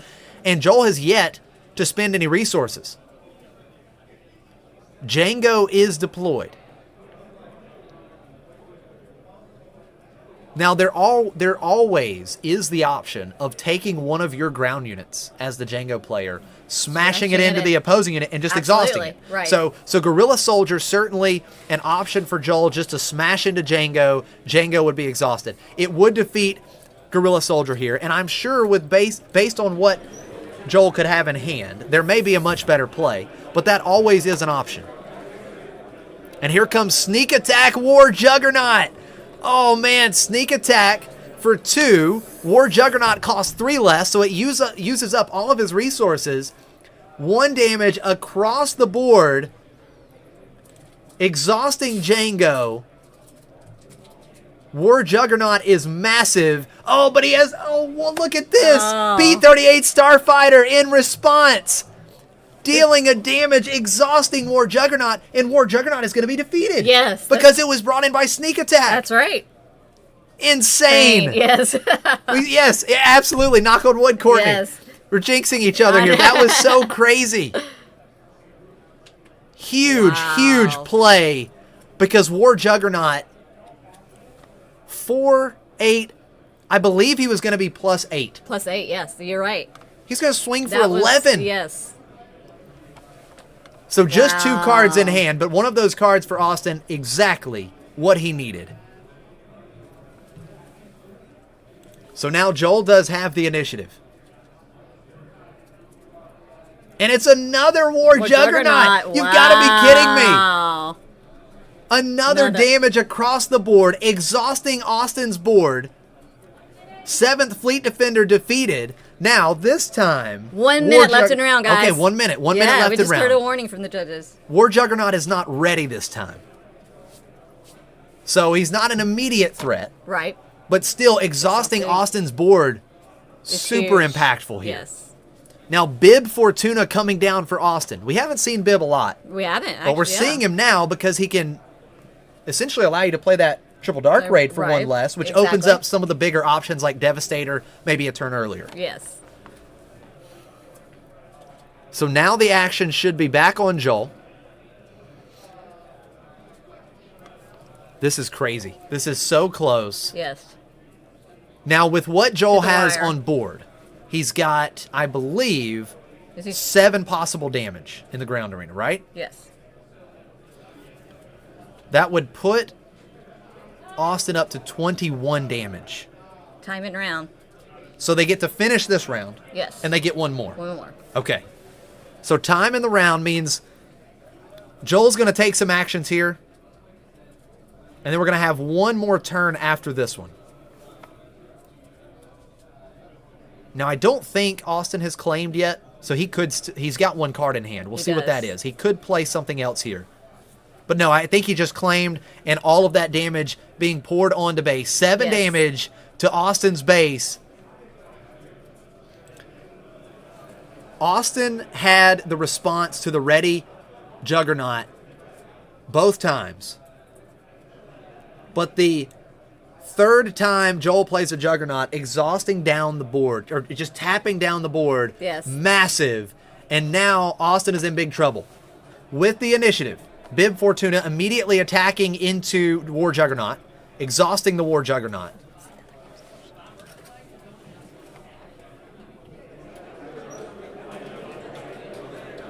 Table 2 is still in action also. Okay, still so in game 3. So both of these games still going here at time. 3 damage to Austin's base with Jango.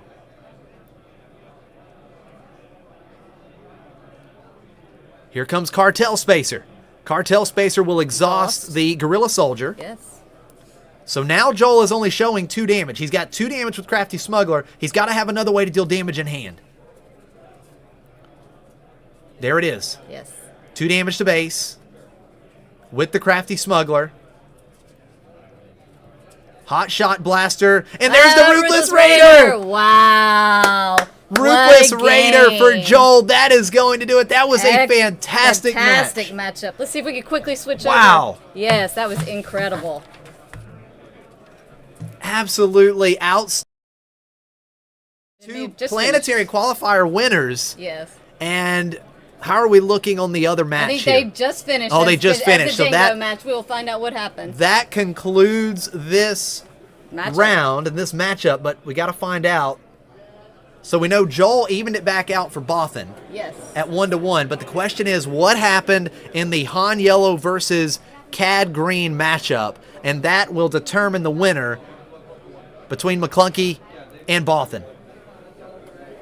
McClunky won. 2-1. Oh, McClunky got it. Yes. So absolutely. Cad Green taking down Han 2-1, and McClunky beating Bothan Gold here. There we go. All right.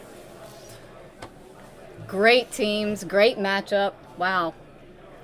Yeah, that was an amazing. You know, congratulations, McClunky. Yeah, absolutely. The Sabine match, not so close. Not so right? close. Yeah, Sabine was just. I mean, Will Drew amazing. Had exactly what he needed. Super aggressive starts, and then the Wrecker ECL both games able to finish it out. But this final game between Joel and Austin, the Jango versus Jango. Yes. That was super exciting. Wow. What a match. That was crazy. Fantastic. Fantastic plays by both of these teammates. We've seen some great decks. We are seeing Sabine do all the amazing Blonde Sabine, ECL Sabine. Yep. We're seeing Jango, which we knew was going to be fantastic in Lots set of 4, Jango. let's be honest. So, yeah, and I know that Chad is wondering what decks we have here. We are still trying to get a meta list for you guys here in between rounds. I gotta point this out real quick. So we just had Joel on stream in the feature match. Yes. Joel Lee was the PQ winner in Greenville. Yep. Joel has been known for his heroism decks. Yes. He was on Ray. Then he was on Yoda. Yes. Okay. We know that Jango is crazy strong when Joel Lee is playing Jango. Joel Lee is on the dark side now. Yes. That's insane. When I talked to him yesterday, asking him what he was going to be playing, because I expected him to tell me some kind of blue heroism deck. Right, exactly. Yep. And he's like, oh, I'm on Jango now. Yes. Okay, Jango's a problem. Yes. Jango's officially a problem. Right. And it's the same thing, too. Ian Klein, Lego Pizza. A lot of you probably very familiar with him. Multi-PQ winner. Yes. He's on Jango. Well known for his Han. Right. He's been on Han ever since set 2. Yes. Right, where he won 2 SCG events back-to-back. Yep, exactly. So he's on Jango. Jango is pretty good, folks. Oh, right. So, guys, we're going to take a quick break before we get started with the next round, but don't go anywhere. We've got round 3 action coming soon from Atlanta. We didn't know which table you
Oh, timer, we can get it up and set start.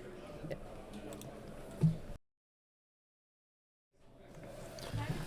Hello, everyone, and welcome back to the live stream of the Atlanta Bothan Invitational for this very unique 3v3 team event, the first ever team event in Star Wars Unlimited. We have seen some epic games already through the first 2 rounds. We're on to round 3, where we are going to have a matchup.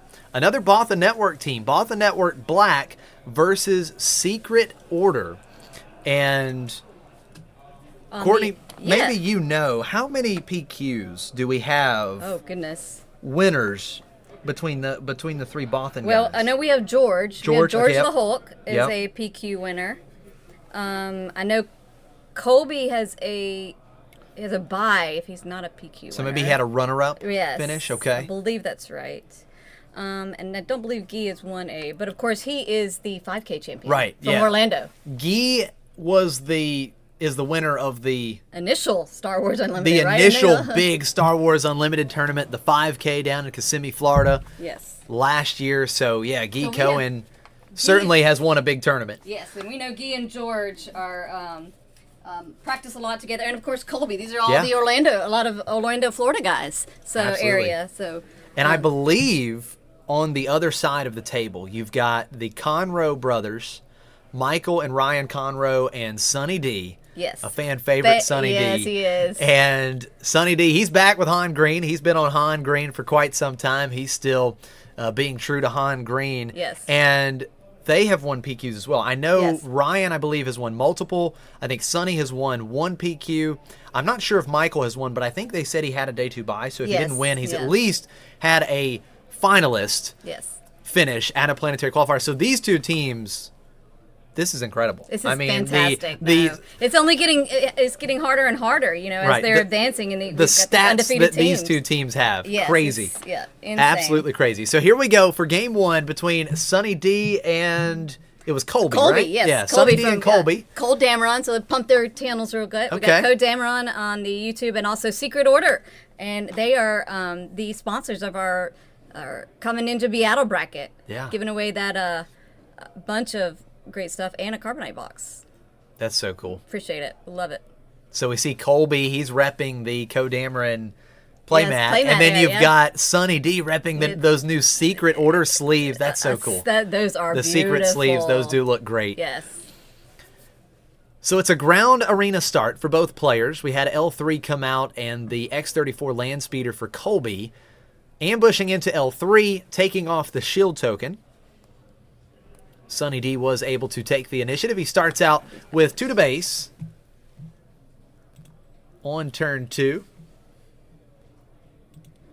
And speaking of 2 to base, that's one of the teams in the event. Now, I don't know how they're doing at this point. I don't know if they're still in. I have to look, see if 2 to base. But it just reminded me, because in the video that you guys did, hyping up the teams, introducing the teams to the community. Right. I remember the little spiel that was given by 2 to base. Yes. And every time you say 2 to base, you think of their team. And that's exactly what just happened. Yes. So 2 to base for both players. And we're going to see Open Fire come in and take out Millennium Falcon. Sonny D repping that Prestige Millennium Falcon. Yeah, nice. How about that? Love it. Absolutely.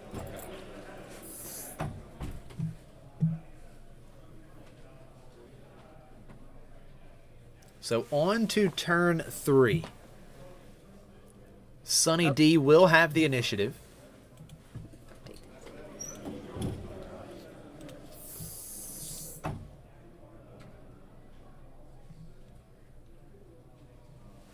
Sonny D taking a look at his resources. We know that it's very common for these Han decks to have multiple cards with Smuggle.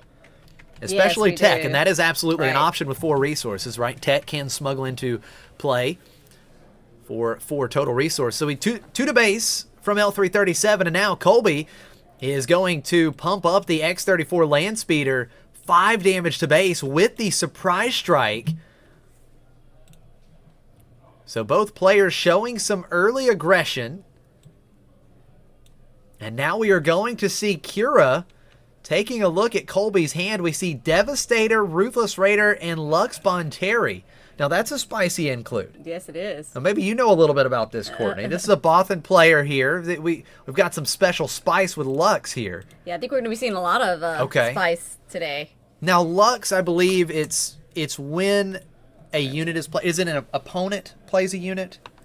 I believe. Essentially, what happens with Lux Bonteri is if they play a unit with cost less than its actual cost. Yes. It's printed cost. Right. Printed cost, right. You can exhaust that unit, I believe. So, like if Triple Dark Raid or Sneak Attack brings in a ready unit, exactly. You know, Lux Bonteri, if he was in play, he could just exhaust that unit, right? Absolutely. Okay. So Lux, what did he name here with Kira? Do we know?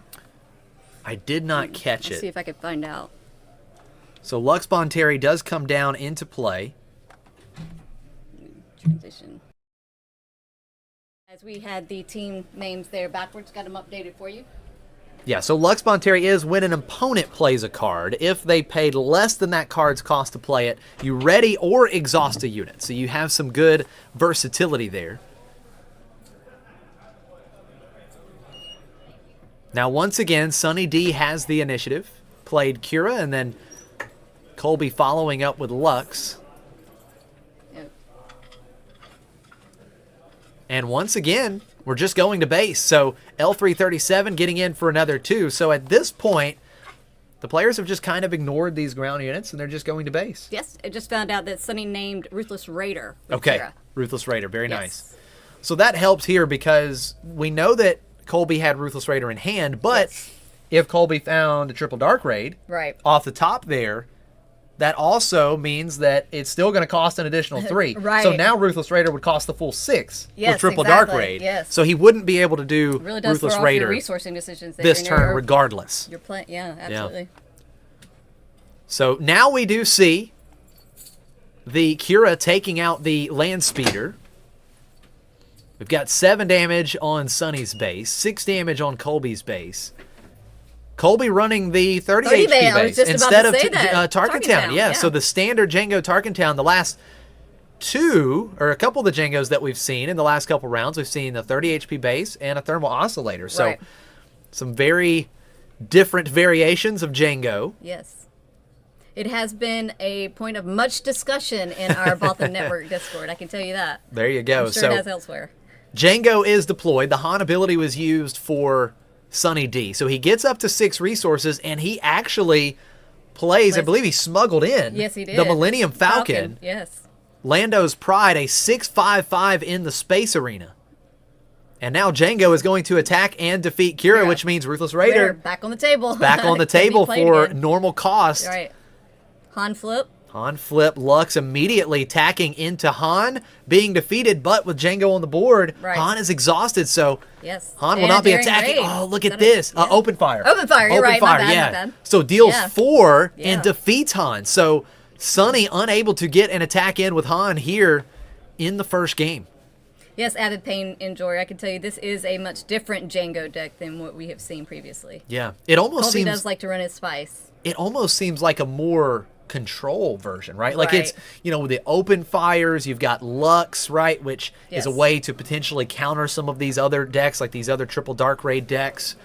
So yeah, very interesting. A little bit more controlling approach, I think. Not quite as aggressive. So this list doesn't appear to here, be. though, I would say. Yeah, no, it's been a good equal start so far. Yeah. Both players just trying to look for these slight incremental advantages. Now, Sunny still on the initiative. Does he have an answer for Jango? Is the question. So, a Hot Shot Blaster. Yeah, there we go. Hot Shot Blaster onto L3 or Surprise Strike would allow L337 to take out Jango. And he is looking at his resources. Yes. So, maybe that's an option for Sunny. Oh, look at that. There it is. Yep, you called it. Hot Shot Blaster coming in, taking out Jango. Yes. Which is important. Very important, absolutely. And still got the Millennium Falcon. Yeah, still has the Falcon in the space arena that will not be exhausted by Jango this turn. Right. And there is that Ruthless Raider. Yeah, we saw it in hand earlier. 2 to base, 2 to Falcon. And I believe we see Colby had another Ruthless Raider in hand. So we Okay. kind of had to, I think he might have been forced to kill Kira. Yeah, I think Kira has to come off the board Right. there for sure. Now, Sonny still has 3 resources. Now, a play that I would love to see right here, he could get in for 5, and he could waylay that Raider. Now, of course, you got the win plate ability, but still, I mean, Right. he has another Raider anyways. If you have a way to control the board and put pressure on, I think that would be a solid play for Sonny. Absolutely.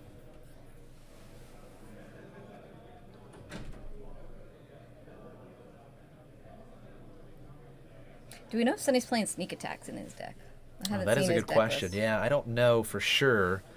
It would If be not, it could be it would be sideboard. very interesting to have a Jango without sneak attack, right? Yes, that would be because true, sneak yeah. attack and Ruthless Raider is just so good Yeah. together. The explosiveness of that play is outstanding. So it looks like Sonny's going to pay 2. What could we be paying 2 for here?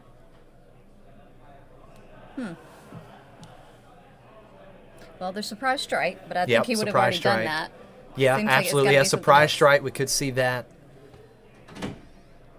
Oh, Han. Is that Han? I think it's the Han. Yeah, Yes, there the we new go. Han Nice. as a pilot Pilot. onto Falcon. So it gives, I believe, +2/+3. Right. And if it's you attack with the unit right away, Right. when played as an upgrade, and if it's on the Falcon, it deals damage first. Yes. Correct? Exactly. Yep. Okay. So taking out Ruthless Raider without taking any damage back from combat. Exactly. But when defeated, another 2 damage to Sonny's base and 2 damage to Falcon. But Falcon is pretty big right now. Falcon Yes. is a 7/8 It's huge. with 4 HP remaining.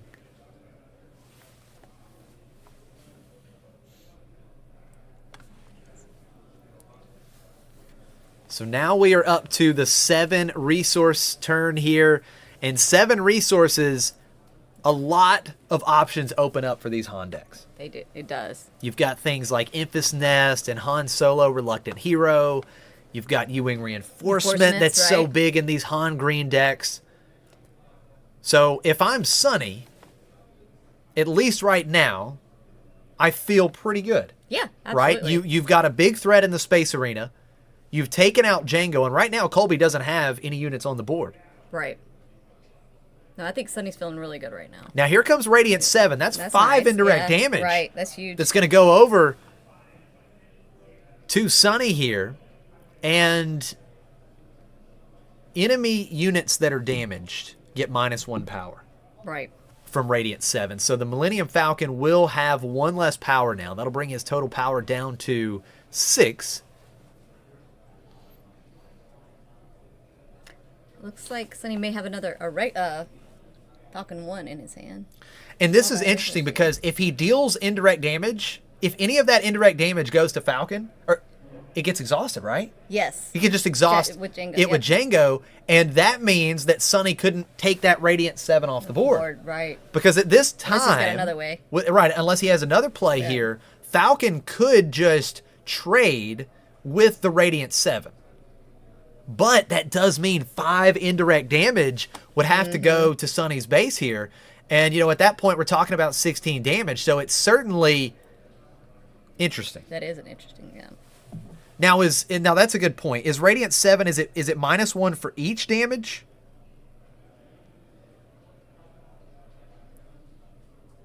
Yes, it is. is? Oh, wow, so he can't Wow. trade. Yeah, he Okay, can't. so it's not just -1 for damage, it's for each damage. Okay, thank you for Thank pointing you, that out, chat. Chet. Yes, Yeah, so that's absolutely. crazy. That is absolutely insane. So the Falcon right now is only a 3 power. Yes. So he can't trade with Radiant. So I don't know. I mean, maybe some of this damage does go on Falcon then. If it's not even an option to trade with Radiant. So the Radiant 7, and this is another card that, just seems like another spicy include Right, for Colby absolutely, here. yeah. Very interesting Jango deck. Much different than the other Jangos. It absolutely is. So 1 indirect damage to the Falcon. The other 4 goes to base. Jango will exhaust Falcon. And let's see, we're going to see a big 7-cost play for Sonny. But the Radiant 7 has certainly, where Sonny had to feel pretty good, the Radiant 7 certainly kind of turns things around a little bit. Yeah. Now, Courtney, I've got to admit, I am not super familiar with all the art on Yeah, these me beautiful either. I prestige know. cards, Right. but I'm almost positive that I it's wish we could zoom in Tantive right 4. there. Yes. I think it's Tantive Yes. 4, but like I'm super familiar with the standard art, Right, but I right. have not familiarized myself a lot with the prestige cards. It's a great looking card though. It's beautiful. And so it is Tantive 4. So it's a 5/7 Sentinel, and he gets to create an X-Wing token. So Wow, we've got yeah. the space unit kind of loaded up It's- for Sonny here. Yes. And he does have the Sentinel currently standing in the way of Radiant 7. So, Colby on the initiative here. yes. And Colby is going up to 8 resources. And we did see Devastator earlier in did, Colby's yes. hands. So, I was going to say a War Juggernaut would be good, but it's not. Jango's already right. been killed, so it's not as effective here. So we'll see what Colby does with his first action. Got to figure out a way to get around that Tantive. Of course, Radiant 7 can deal 5 if he had Devastator or Ruthless Raider in hand. You could then finish it off. And it looks like we are going to pay 8. It is going to be Devastator for Colby. That is going to be 4 damage. Indirect damage dealt to Sonny D, and Colby gets to assign that damage, and he is taking out the Millennium Falcon. And it looks like 1 damage onto Tantive 4 from the 4 indirect. And Jango does exhaust Tantive with that leader ability.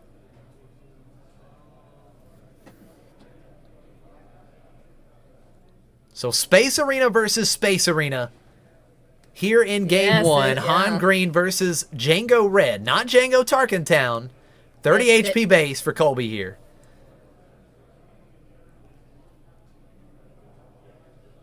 I believe the action over to Sonny just thinking through this play. Does he Yeah. have another big play? Does he have another big 7 or 8 cost unit? Does he have U-Wing reinforcement? Now, something that could be pretty good here, and I'm assuming, I think. did he go up to 8 resources? Home Yeah, 1's it pretty sounds like good. he's counting. Yeah, his. Home 1 is a great option for these Han Green decks, That is yes. but I'm not sure that he has it in his hand. Home 1 would allow him to go and get something like the other Millennium Falcon out of the discard pile. That's true, right? But again, not sure he has it in his hand. Okay, he's playing the regular Falcon. There it is, yeah. Playing My favorite Millennium Falcon. Falcon. Yeah, oh yeah. Millennium Falcon, piece of junk. The That's original right. Millennium Falcon from Spark of Rebellion. If not the best, one of the best 3 drops in the game. Oh, 100%, yes. 3/4 in space, enters play ready. So good. Colby's spending all his resources. I think he picked Oh, it he up. picked it up. Yeah, You're I think he right, was you're picking right, up, you're looking right. at Okay. it, and then he just You're right. placing the resources back down because he did spend them on Devastator already. You're right, So absolutely. Colby is definitely done playing cards unless he has a 0 cost in Yes. his hand. right. And with the kind of spice we've been seeing, I wouldn't Yeah, be we would surprised. be- Okay, I would From not Colby, be surprised. Yes, absolutely. So Radiant Love it. 7 is going to attack into Tantive 4. Brings Tantive up to 6 damage. And with that 1 damage that was on Tantive, only 4 damage back Yeah. onto Radiant 7 because Tantive was only 4 power. Right. And now he has no power.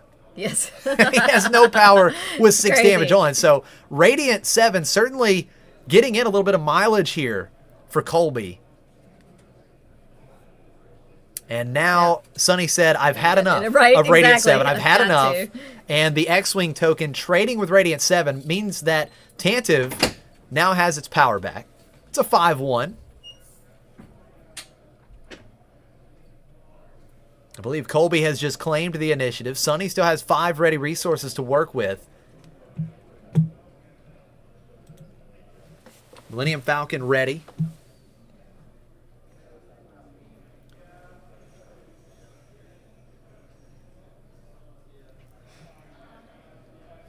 Oh, and look at this. Was that Chewbacca?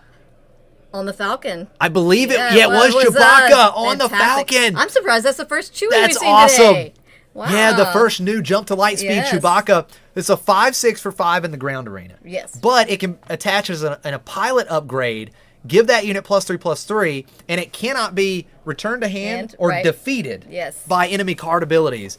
And Such a fantastic card. Oh, that card is so good. So the Falcon was hitting for 6, Yes. and that's just enough Right. to take out Devastator. So that's a big play for Sonny, able to clean up Colby's board here. And he still has a Sentinel in the space arena. Oh, and Ruthless Raider. Oh, that's so good. Tantive defeated. Tantive defeated. Another 2 damage to Sonny's base. And it's just like Sonny deals with these big space threats, and bam, here comes another one. Yeah.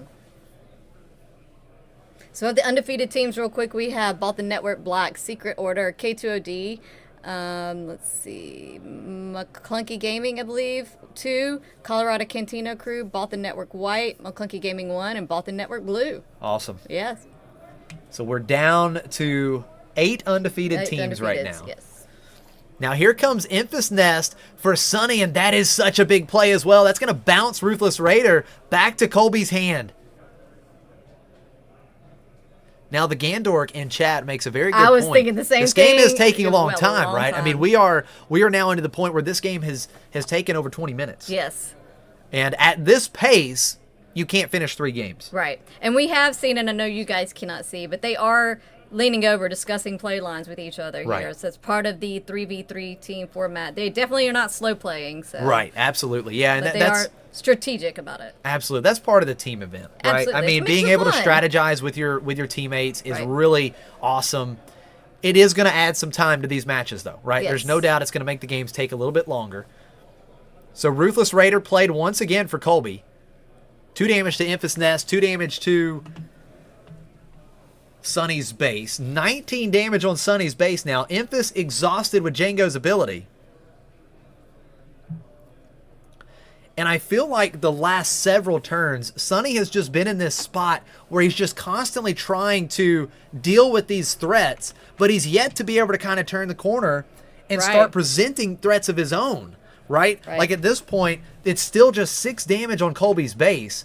And how often, Courtney, how often do you see 10 resources for Jango? Jeez, that's how different this deck is. That's how different this Jango deck is for Colby. You generally never see a Jango deck at 10 resources, and that's where Colby is sitting right now. And now we are going to see Tech coming into play for Sonny. Elite P-38 Starfighter dealing a damage to Enfys Nest, 3 damage on. So Enfys has 4 HP remaining.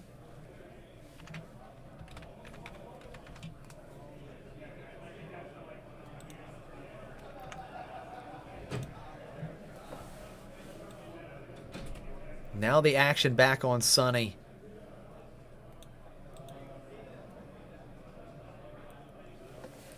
He has 6 resources remaining, but keep in mind he could always use the Han action ability to go up to 7 resources, which would certainly increase the amount of options.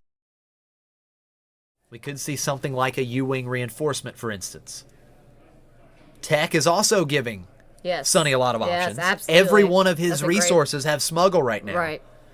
Oh, and here's Commandeer. That's the first time we've seen Commandeer today. I'm surprised about that as well. It's such a good card. Oh, it's such a good card. You know it's going to be in so many cunning decks. Right. So taking control of a non-leader vehicle unit that doesn't have a pilot on it. Right. And then you get to ready it. Yes. So he takes control of Ruthless Raider. He readies it.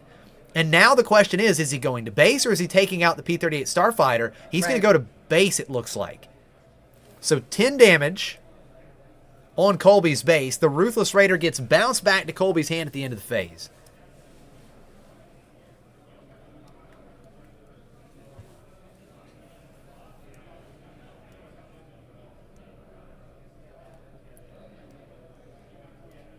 Now with Tech and Enfys Nest on the board. Right.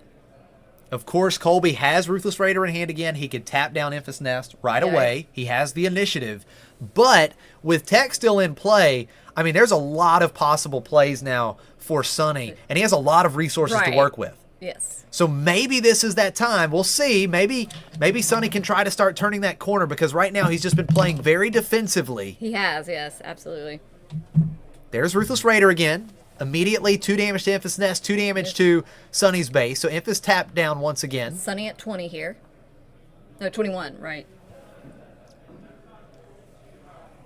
And now we're starting to get in the danger zone a little bit. Yes, we are. For Sonny, right? Yes, Over 20 damage on base. Right.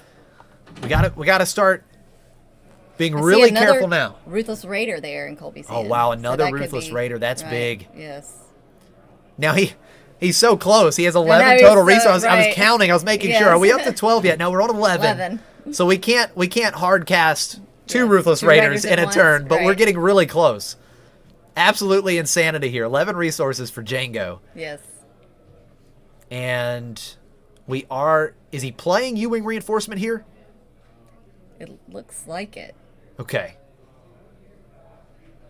Now this U-Wing Reinforcement is going to be very important. Extremely. He needs to find something pretty critical here. I mean, he can't miss on this. This would feel really bad. So we'll see. You get to search the top 10 cards of your deck with U-Wing Reinforcement, and you get to play any number of units with combined cost 7 or less. That's exactly. For free, or up to 3 You see units. Sonny there. Up to 3 checking units, his 7 resources cost or less. over and over to make, seeing what could possibly be left in your deck.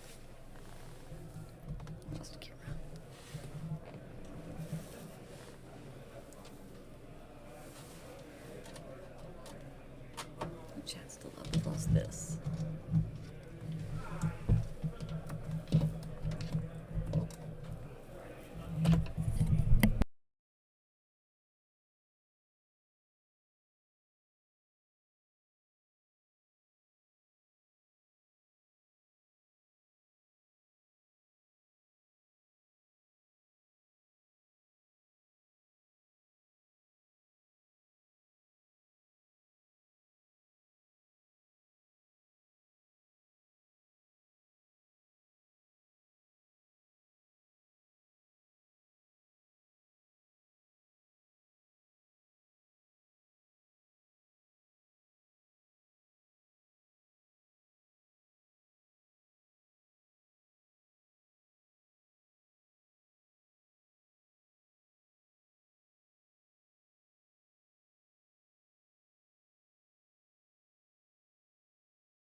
Guys, we do apologize for the interruption in that match. We are having some technical difficulties here. We'll get the update on that particular game as soon as we can, the Sonny D versus Colby match. We think Han smuggled the camera. Yeah, that was the comment of the day. Gladius1245, big shout. Han smuggled the camera. Absolutely love it. So we are going to work on this and hopefully get back to action quickly. Because that was certainly a very interesting game between those two. Definitely some things we haven't seen with Jango before with Colby.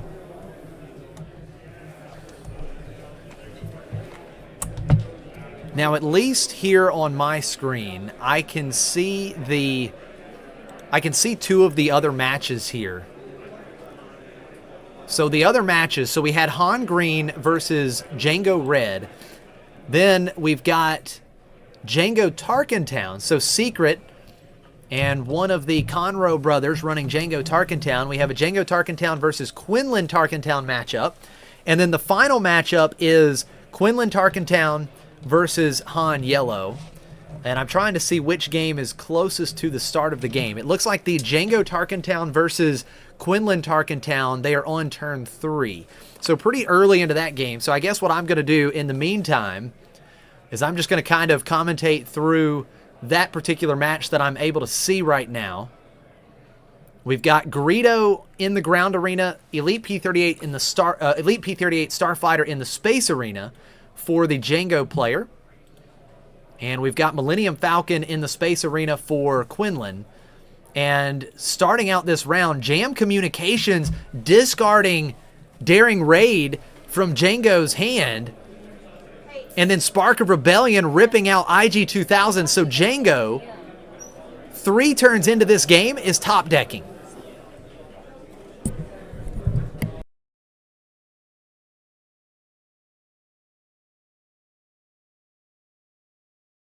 With Tarkentown. Had 1 damage on it from the P-38 Starfighter, and then Tarkentown used to take out Millennium Falcon.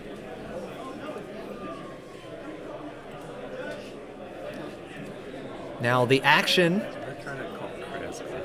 on Guy Cohen, that is our Quinlan player here in this particular matchup. Guy, of course, the winner of the big 5K tournament last year.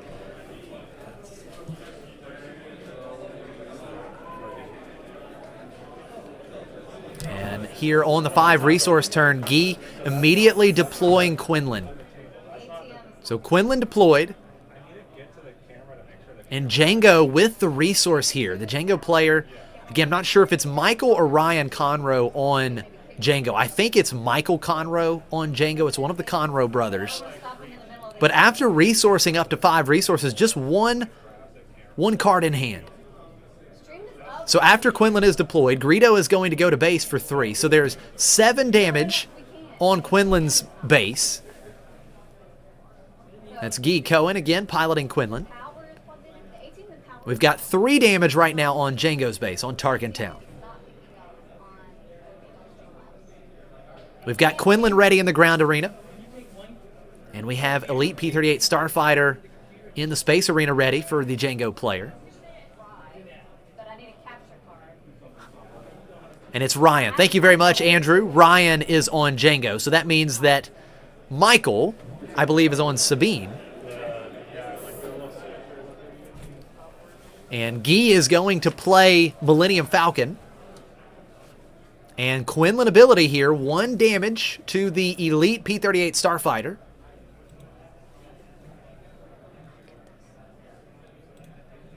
Action back over to Ryan. Again, Ryan just 1 card in hand. He still has the option to deploy Jango here in this round. And it looks like the damage is going to be changed. So instead of 1 damage to the P-38 Starfighter with the Quinlan ability, the 1 damage goes to Greedo. So Greedo is defeated, and Ryan discarding the top card of his deck, he misses. So Greedo is not going to deal 2 damage to Quinlan with the when defeated ability.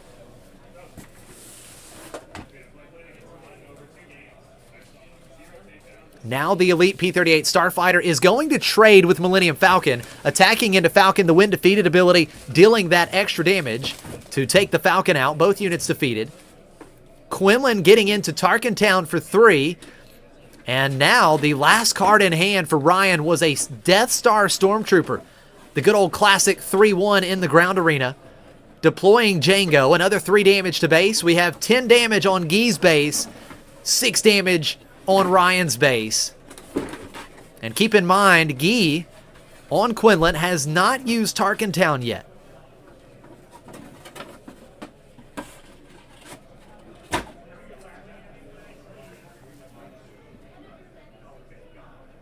Guy will have the initiative here on turn 5, the 6 resource turn.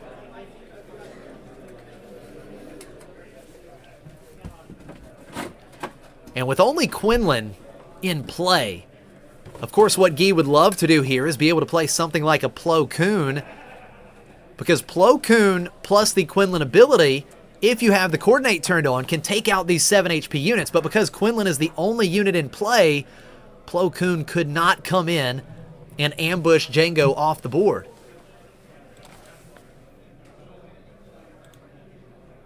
Now, one thing in favor of Guy again right now is card advantage. Ryan, after going to 6 resources, 1 card in hand. Guy has 4 cards in hand. And Guy is going to start this turn with a first action hotshot blaster smuggled in. Quinlan attacking into Ryan's base for 5. So a big hit from Quinlan. And now the Death Star Stormtrooper getting into Guy's base for 3. So there's 13 damage on his base. Falcon being played, and the Quinlan triggered ability taking out the Death Star Stormtrooper. And now we're going to see Ryan playing IG 2000. 1 damage to Quinlan, 1 damage to the Falcon.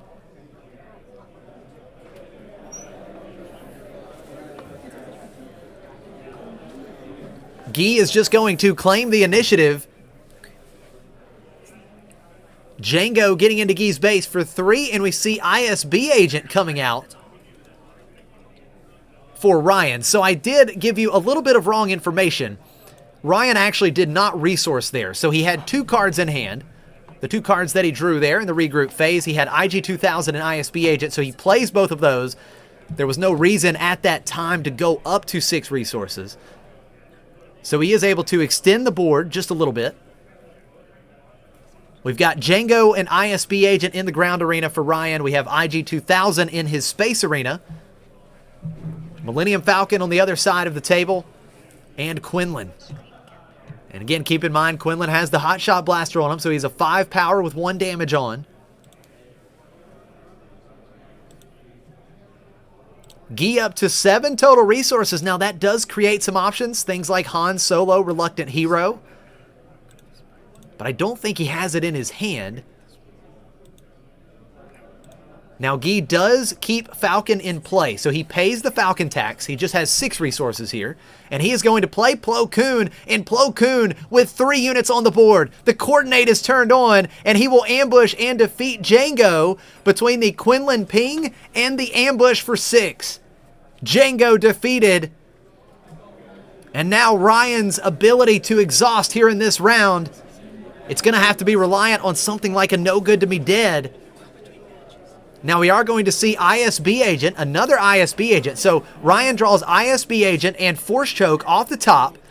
He plays ISB Agent, revealing the Force Choke, dealing a damage to Quinlan.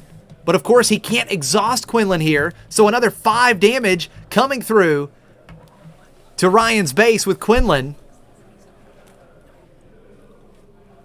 IG 2000 attacking and defeating Millennium Falcon. And the Tarkin Town used now for Guy. Tarkin Town will defeat IG 2000.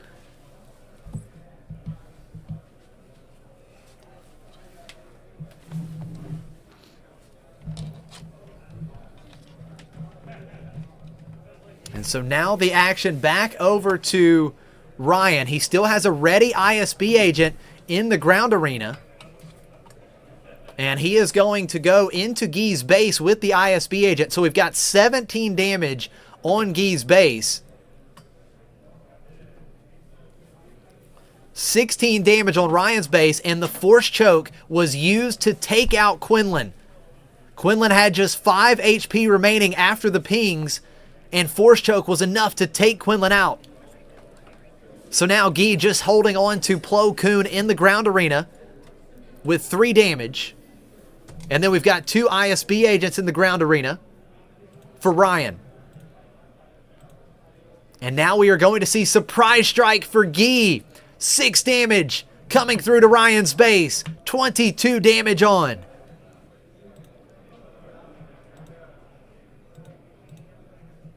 And now again, off of the top, He resources one card, and Ryan found a triple Dark Raid. Here comes the TDR. Can he find a big hit? He's got 17 damage on Guy's base. He has 3 ready resources. He finds a War Juggernaut. This is going to be huge. War Juggernaut is going to damage Plo Koon. That's 4 damage on Plo. 1 damage to each of the ISB agents. And he could damage War Juggernaut as well, but at this time, I don't see a damage on War Juggernaut. And I think he's not doing it maybe just to protect him from some kind of ambush from Guy here. So no damage onto War Juggernaut. But War Juggernaut plus 3 power with 3 other damaged units in play. So War Juggernaut can hit for 6. That would bring Guy to just 2 HP remaining.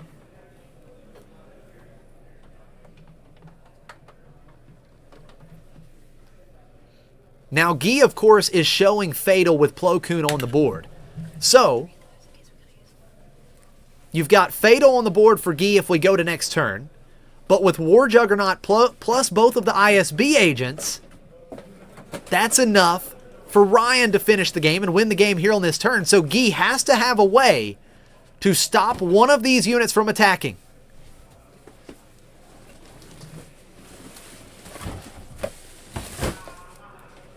Guy thinking through this play. This is the game right here. It all comes down to this next action for Guy. What does he have in his hand? He has options. He has at least 3 cards in hand. It looks like he's holding on to a Green Squadron A-Wing, but I cannot see the other 2. No.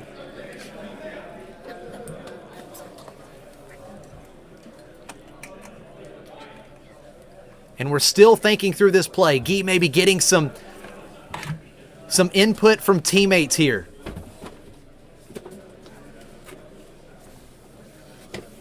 He has 6 resources to work with.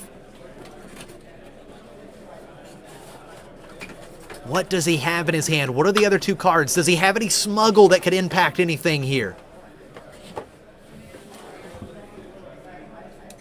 And of course, with only 6 resources, he can't play something like Han Solo to come in and ambush and defeat one of these units. If he had any kind of exhaust effect, it would be fantastic on the War Juggernaut, because keep in mind, the War Juggernaut is going to bounce back to Ryan's hand because of triple Dark Raid.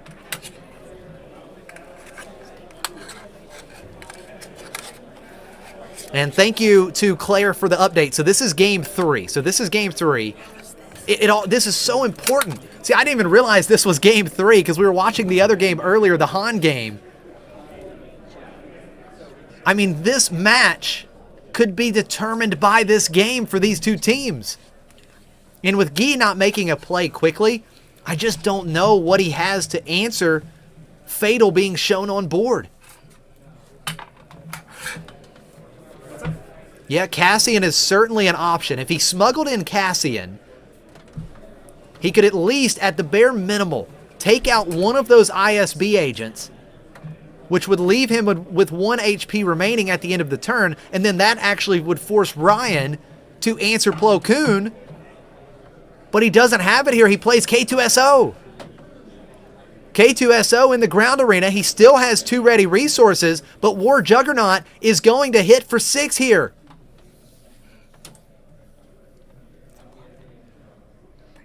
$23 damage on Guy's base. 2 ISB agents still ready in the ground arena. They both have 1 damage.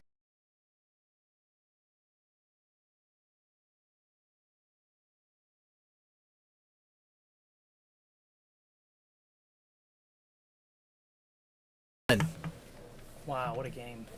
What a fantastic match. That was so fun to watch. I'm so sorry that you guys couldn't see it. I hope that the commentary at least brought it to life for you.